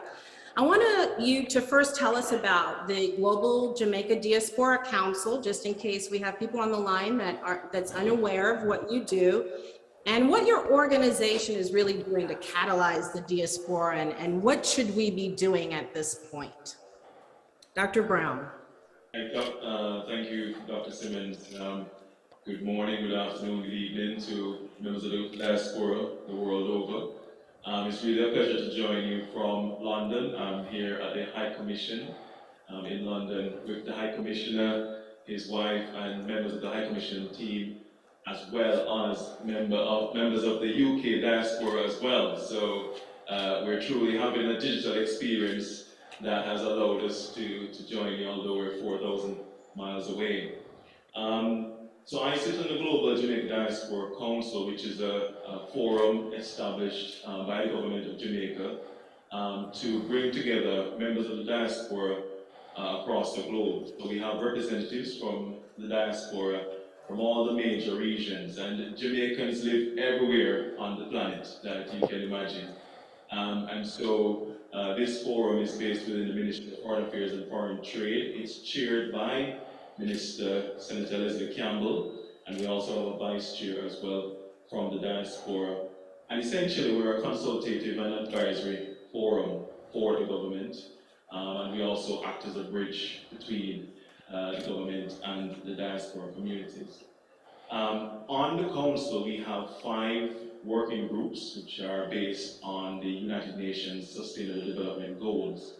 And I am fortunate enough to lead one of these working groups called the Partnerships Working Group, which is linked to the United Nations Development Goals 17. And the aim there is to create multiple stakeholder partnerships between the diaspora and various partners, including government ministries, departments, agencies, diaspora associations, the private sector, and so on. And within this working group, we have 3 flagship projects, and one of them happens to be the creation of a digital platform for the diaspora. So we've been working closely with the Ministry of Foreign Affairs and Foreign Trade, as well as other partners, including the United Nations Immigration Organization, the IOM, to bring this concept to life. Because the reality is, and I'm sure it's been said earlier, that Jamaica has a global presence. Migration is certainly a big part of the Jamaican story, and we live across the planet. And the only realistic chance, I believe, we have of bringing the diaspora together as Thank you so much for community. joining us for the Jamaica 60 Diaspora Conference 2022. Right now we have on stage plenary Igniting diaspora engagement in a digital world. Short break, we'll be right back. Okay, sorry, yeah, I thought I heard something there. Go on. So, as I was saying, the problem we're trying to fix, Dr. Simmons, is that Jamaicans are all over the globe. So how do you engage almost 3 million people who live outside the country, who, as we know, want to give back, are very patriotic, and want to engage with Jamaica? How do you do that in a meaningful way? And the reality is that in terms of the current digital space, most government ministries, departments, and agencies have websites, but very few have dedicated websites that speak to the needs of the diaspora. And I know that some government agencies are trying to bring more and more of their services online, but this is still work in progress. And although we have several social platforms out there, social media platforms, Facebook and many others, if you look at how the diaspora uses them, it's typically in a very localized approach. So, a diaspora association will put all its members in a WhatsApp group, and they speak to each other using WhatsApp, for example, but it's still not beyond their local remit. And there isn't any one sort of global platform, universal platform that brings all of us together. So the aim of this project is to do just that, to create a digital platform where we can bring the diaspora together, allow them to easily access government services, but also interact with the private sector, with voluntary groups in Jamaica, and just local communities. But also it will allow the diaspora to speak to each other, because we have large diaspora presence in America, Canada, the UK, and elsewhere. And what you find is that oftentimes they're not able to interact with each other. So we want to facilitate that through this platform. So this is a very exciting project. We have started some work with the IOM, and that work is going to happen over the next 2 years. And there are other partners as well who are coming online, and we're looking forward to launching this project quite soon in the near future. And the good news is that there are examples out there that proves that this sort of infrastructure can work. The IOM has its own diaspora platform called iDiaspora, but that's a universal platform. Anyone can join it. But also the Republic of Moldova have recently launched their own diaspora platform as well. And also Senegal on the continent of Africa have also recently launched their platform. So there are examples out there, and we want Jamaica to be the next to launch theirs. Awesome. Let's dig into that just a little bit more. So on the platform, are you envisioning that diaspora residents would put something on the platform that says, I have an offering or a service that I think could benefit Jamaica? And then are you thinking it would be matched with an agency or ministry that could use that, or a private sector company? How would that work just a little bit, just to get a little bit more information? Because I think this is a wonderful initiative that could really bring us all together. What types of things are we going to do on the platform? All sorts of things, and one of the key objectives we have is to try to see if we can harness the vast human capital that we have out there in the diaspora, the many diaspora professionals with the various skills that are available. And so we want to make sure that this portal can make that easily accessible. So what we'll be encouraging diaspora members to do is to sign up to the portal as either individuals or businesses or charities, foundations, and they'll be able to allow their information to be there on the system, so that anyone who has a similar interest, say for example you're residing in the UK and you're interested in a particular topic, you can now find your fellow diaspora in the United States who has a similar interest by going onto the portal and within a few clicks finding that person. And likewise, it should allow the government of Jamaica and other stakeholders in Jamaica to find diaspora with certain skill sets as well, because all the information will be there. So what we're envisioning is a community, a digital community, where we know where our diaspora reside and we know what they're doing. You often hear governments, not just Jamaica, but other governments lament the challenge that they have around diaspora mapping. They don't know where the diaspora live or how many of them live in particular locations, and even worse, they have no idea what they're doing.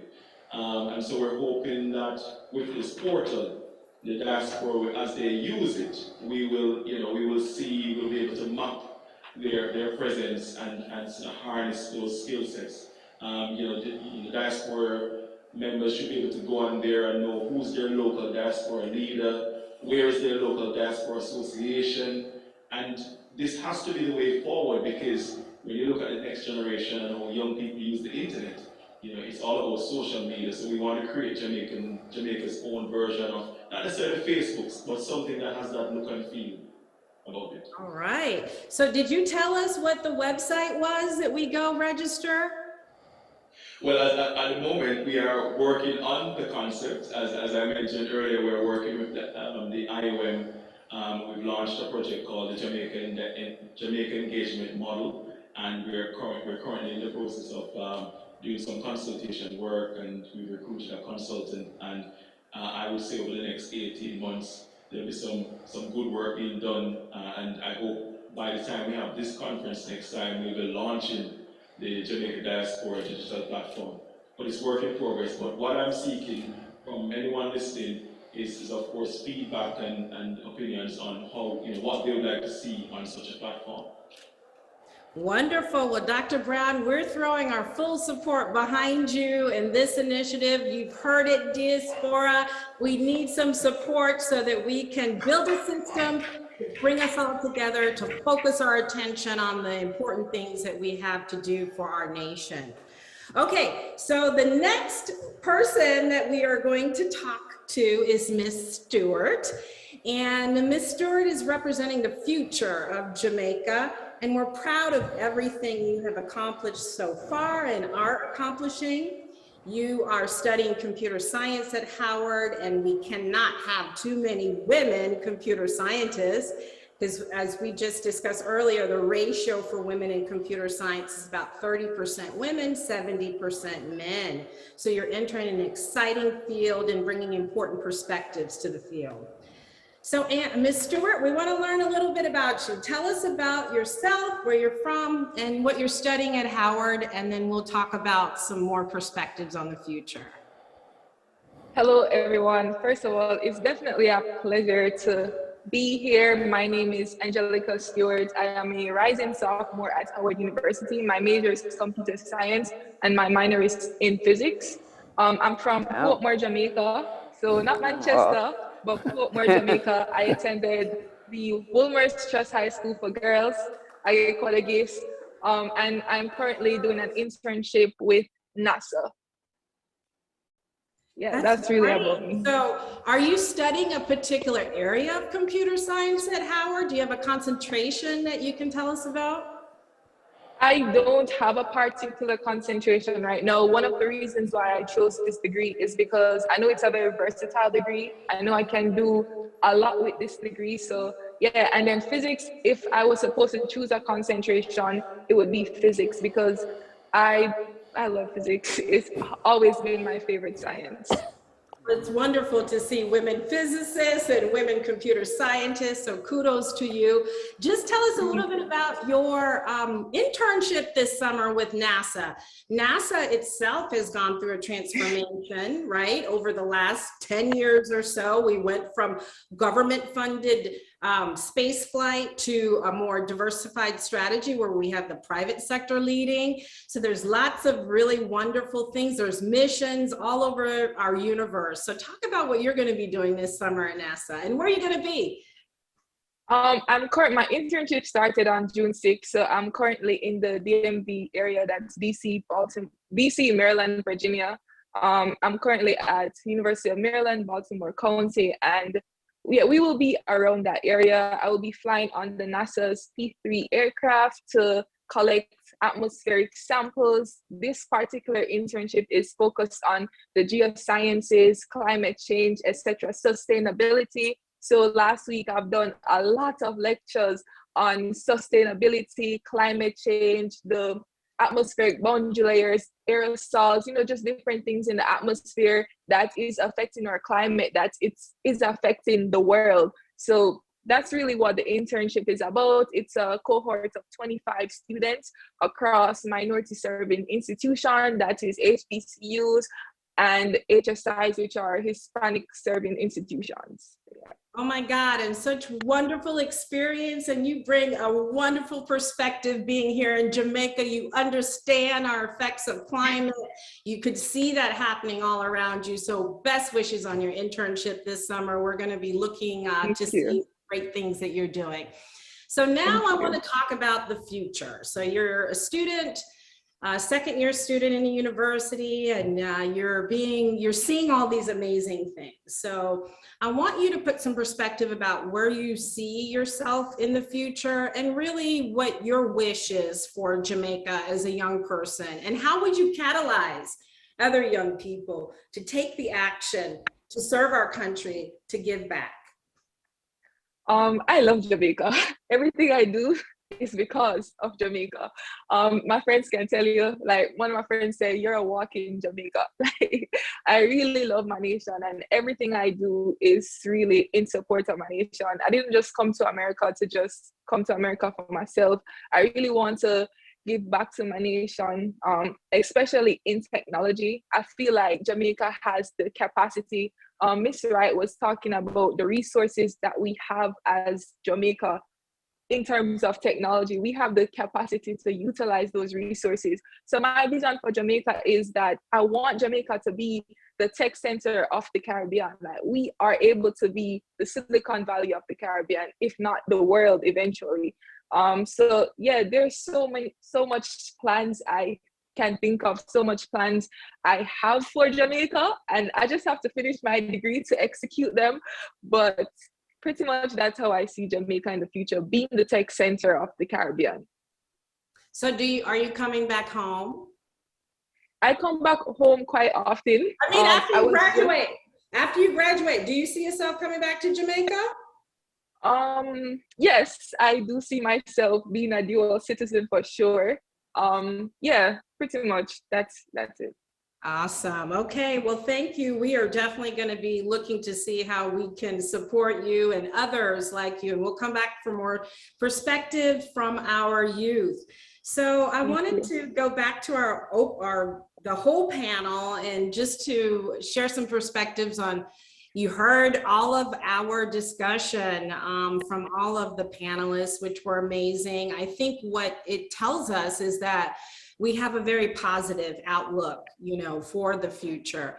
I want to maybe talk to Minister Green about this cooperation that we have for partners and, where we see Jamaica. Angela just said that we want Jamaica to be the leader, but leaders can't lead on their own. So maybe some perspectives on the collaboration that we need to have in the region. Like, for example, we lack critical infrastructure in the region, and I doubt that Jamaica can put this infrastructure in itself with its own investment from our own people. I believe we need to have a regional approach to infrastructure investments and cooperation. So Minister Green, maybe you can talk about the vision for cooperation around the digital transformation of our region. We got to get bigger, got to think about the other people, bring them along. And then maybe Jackie can talk about when we talk about infrastructure and what's required for the future, maybe what does that investment look like? Yeah, well, firstly, I think Lady Stewart, the Portmore Star, has really just made all of us so proud. I think we should give her a big round of applause. I want her to know if you're uninterested in voting, then you will not register to vote, and to have that ID. We have our passport, which was developed for travel purposes. Again, that comes at a cost, and a lot of people only access that form of identification if they're interested in travel. And we have another form of identification in the form of our driver's license, which is a smaller cohort of people who are registered to drive, again, something that you access at a cost. So we've never developed a trusted, verifiable database to prove that you, Charlton, are who you say you are. So what that means is that when you go to transact business and somebody says, we need to know that Paula is who she says she is, show us your ID. And Paula and may pull out her voter's ID and they look at it and they say, yes, but this can't really prove, we need a little bit more. So Paula, do you have a JP and that can tell us that you are really who you say you are? Can you take a picture and have the JP sign the back of it that confirms that you are who you say you are? And I think all of us had to go through all of those inefficient processes because we do not have this trusted, verifiable database. So the national ID system, on the one hand, will give us a database, the first of its kind in Jamaica, that will verify your identity. Additionally, it will for the first time give us the opportunity to now leverage the technology by having an e-identification card. So an ID card that is backed by the relevant software and processes so that you don't necessarily have to have the card to prove that you are who you say you are, because we have electronic systems put in place that you can use to verify that you are who you say you are. Excellent, well done. So what I'm hearing, Minister, from you is that, frankly speaking, all the IDs we have now are functional IDs, while the NIDs will be a civil ID, where anyone will qualify. Absolutely. Right? So the next question, Minister, is, Jamaicans are keen on safety and they are keen on privacy. So when it comes to the security around this card, the security around the database, Minister, tell us a little bit about that. How will Jamaicans be able to trust this national identification card? Yeah, so, and I'll pick up on one of the points that you made in closing off the last question, that I think is a point that is very critical for our diaspora to appreciate, and for everybody, is that every Jamaican qualifies for the national identification card. It doesn't matter if you are a Jamaican living in New York or the United Kingdom or wherever in the world. Once you're a Jamaican citizen, you can get a national identification card. Additionally, those who are resident in Jamaica for 6 months or more will also qualify for the national identification card. One of the beauties of having Jamaica design a national identification card is that we appreciate that, one, our people want to ensure that we have the highest level of security. Our people want to ensure that they can trust. We're not a very trusting people by nature. So we had to go above and beyond in designing the system, appreciating how we are as a people, to make this definitely the most secure form of identity we will ever have. So let's speak about some of the things that we've put in place. So for the first time in our history, in our law, we have a number of things to protect the data that we will collect. So for the first time, we have in a law that once the data is collected, it is encrypted on entry. Now, what does that mean in simple terms? So if we collect Senator Leslie Campbell's information and you put it in the system, you, Charlton, can just come and look at it and see what happened. It goes into ineligible form that can only be accessed by those who are authorized to access. And we think that is very, very important. Additionally, we're using the modern technology of blockchain to ensure that the audit trails will not go away. Again, what does that mean? If you access it, Charlton, you can't then erase it so that we can't say it has been accessed. We will know who accessed the information at what time and if they were so authorized to do. So clearly, by law, we've made unauthorized access a criminal offense. And additionally, we haven't just said the NIDS will provide its own security and will validate its own security. We've gone further to put in oversight. And the NIDS is the only system that has two forms of oversight.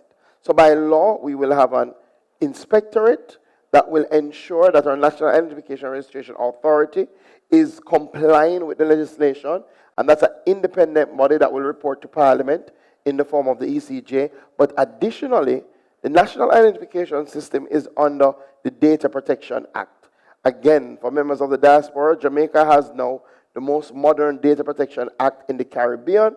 It is a consent-based data protection system.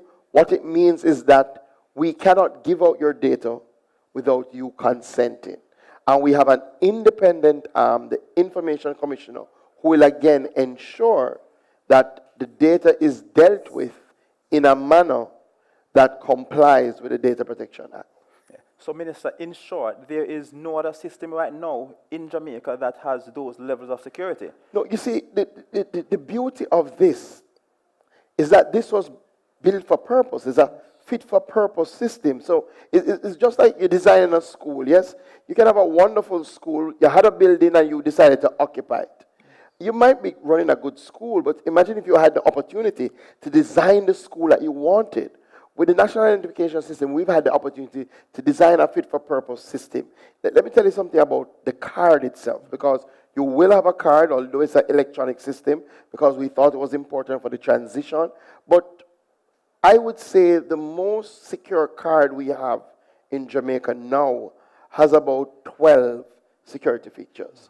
Our National Identification Card itself will have 26 security features. So when I say we've gone to the full extent, we have level 1, level 2, and level 3 security features because, again, we're building a fit-for-purpose system.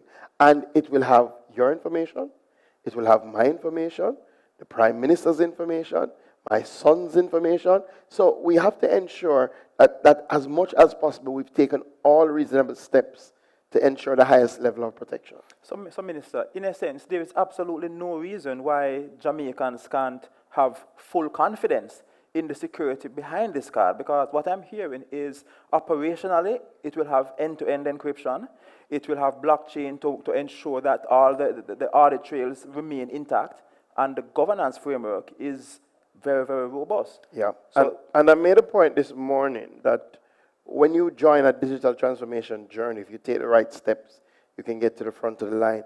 One of the good things is that we haven't just depended on our own expertise. While we do have a very solid Jamaican company working on a national identification system, but we have a company from France, a company from the United States, we have a company from the US. We've also looked at best practices from around the world. So I think the Estonians have probably the best security framework, and they're working with us to develop our security policies. And we've looked at what has happened in our jurisdictions, like India, and how can we learn from them. So we are designing, as I said, a really fit-for-purpose system that Jamaicans can trust and should trust. Excellent. So, Minister, having spoken about what NIDS is and how safe it is, tell us now, what are the benefits for the average Jamaican to having a national identification card? Yes, so the reality, and that's why I started the conversation by trying to explain where we are and how we've got there, because we've taken some of these things for granted. For example, the requirement of the JPs that it has to be like this. It doesn't have to be like this. And quite frankly, it shouldn't be like this. In Barbados, that has had a national identification card since the 1970s, all you need when you go to present present yourself for a service is your national identification card. So one, the national identification card of Jamaica will make life a lot easier. Firstly, by law, this is all you will need to prove identity. So the law literally says that once you present your national identification card, that is sufficient to prove that you are who you say you are. Additionally, the law goes further. It says no entity, no individual should ask for the provision of additional information to prove your identity. So in one fell swoop, it will make our life easier. But now, the ability now to leverage technology will mean that we can start getting rid of the duplication. So already, we are moving in a direction that when you go to sign up for your national identification card, if you already have a TRN number, you will not need a new number, right? We will take that TRN number, we will put the national identification system around it, and that will become your national identification number. So already, you will not now need a TRN card. And vice versa. If you do not have a TRN card, you come in, you get your national identification number. Let us say you need to transact some business now, and you need a TRN, you will not have to go through a new process because that national identification number can be used as your TRN. And we're doing that for the full gamut. So we want to move to a stage where you will not need another card to prove that you're licensed to operate a motor vehicle, because your national identification card will have that information.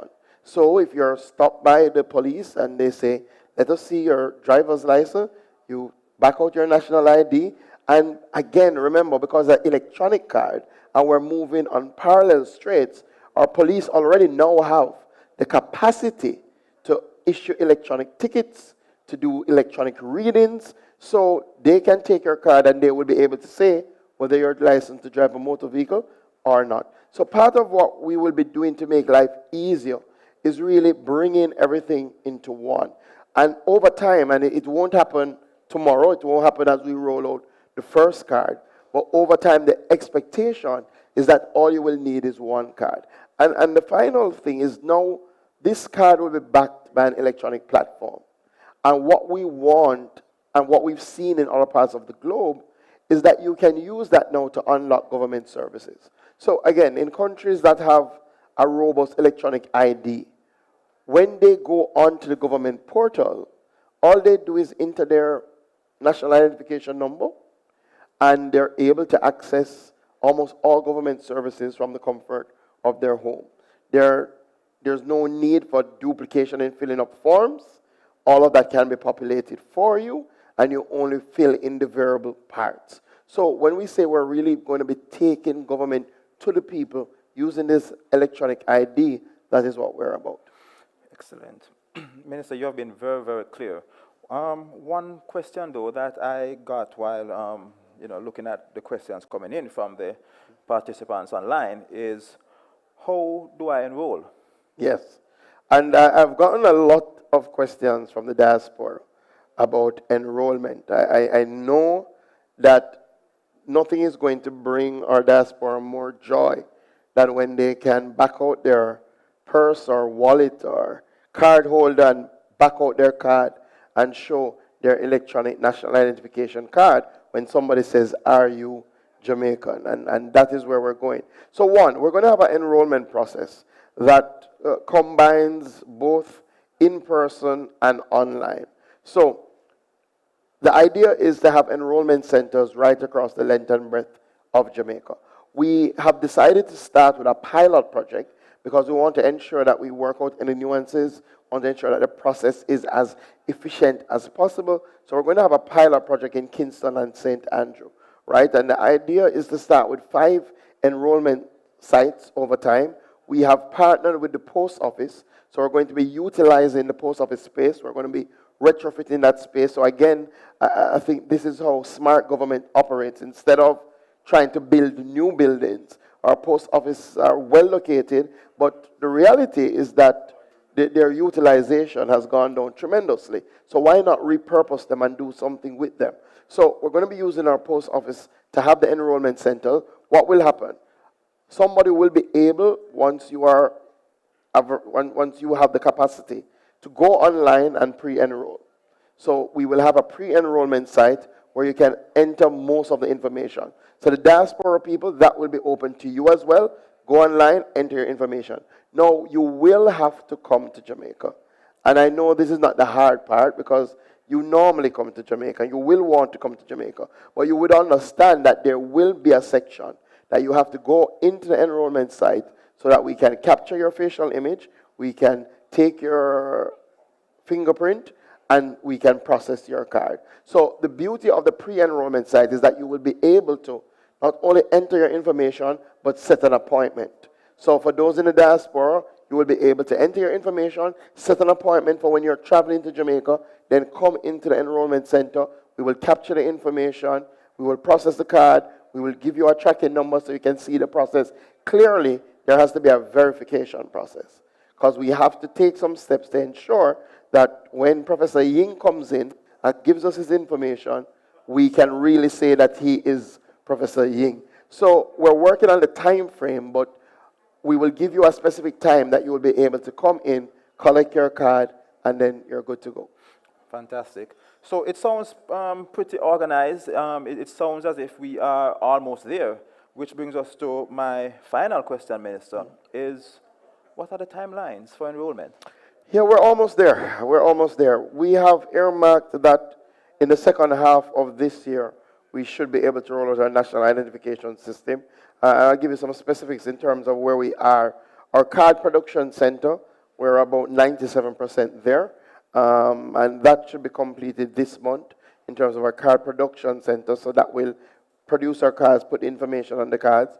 Our software that will be backing up our national identification system, we're about 90% there. We envision that by July, that should be ready. Our first enrollment site should be ready in August of this year, and then we have another 4 that we expect to be ready between September and October of this year. So again, we expect that by the mid-second half of the year, we will start rolling out with our pilot. Then clearly we will do an assessment, see how it's going. We expect that by early 2023, we would start rolling out our enrollment centers throughout Jamaica. The plan is to have at least initially 2 enrollment sites per parish. In some urban centers, we'll have to have more as we roll out, as we're doing in Kingston and St. Andrew. So by mid-2023, I would say the third quarter in 2023, we should have our enrollment sites up and ready, and we should have a full national rollout. Minister, I want to thank you. I know you are pressed for time. I know you have Parliament. Yeah, and let me just make some plugs. So again, I know you have a lot of questions. You can check our website, NIDS, N-I-D-S, facts, F-A-C-T-S.com. So that's nidsfacts.com. You can see the information we already have there. You can also send us information, send us questions, and we will respond. We're also on all social media, so Instagram, Twitter, NIDSFacts. Follow us, and you can find me, Floyd Green, J.A., across all your platforms. Send me your questions. I'll respond as soon as possible. Don't hold it against me in terms of time frame, but I will get to them. Thank you. Excellent. So there you have it, ladies and gentlemen, the Minister without portfolio in the Office of the Prime Minister with responsibility for NIDS and digital transformation, the Honorable Floyd Green, who has invited you all to send him your questions, and he promises to respond to them personally. Thank you very much, Minister. Do enjoy the rest of your day.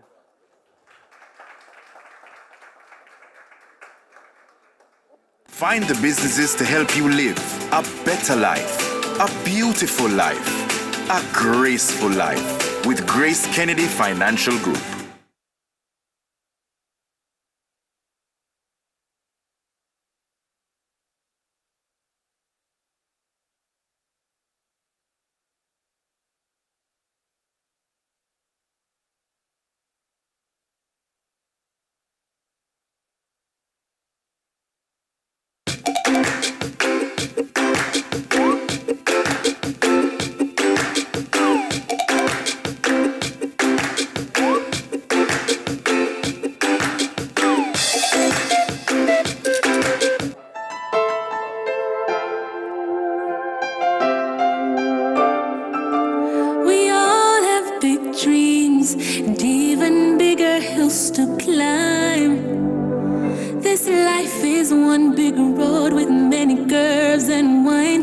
When you need a friend to guide you to the strength you have inside, VM will be your guide, always by your side. We're a firm foundation here to stay, build you a brighter way, yeah.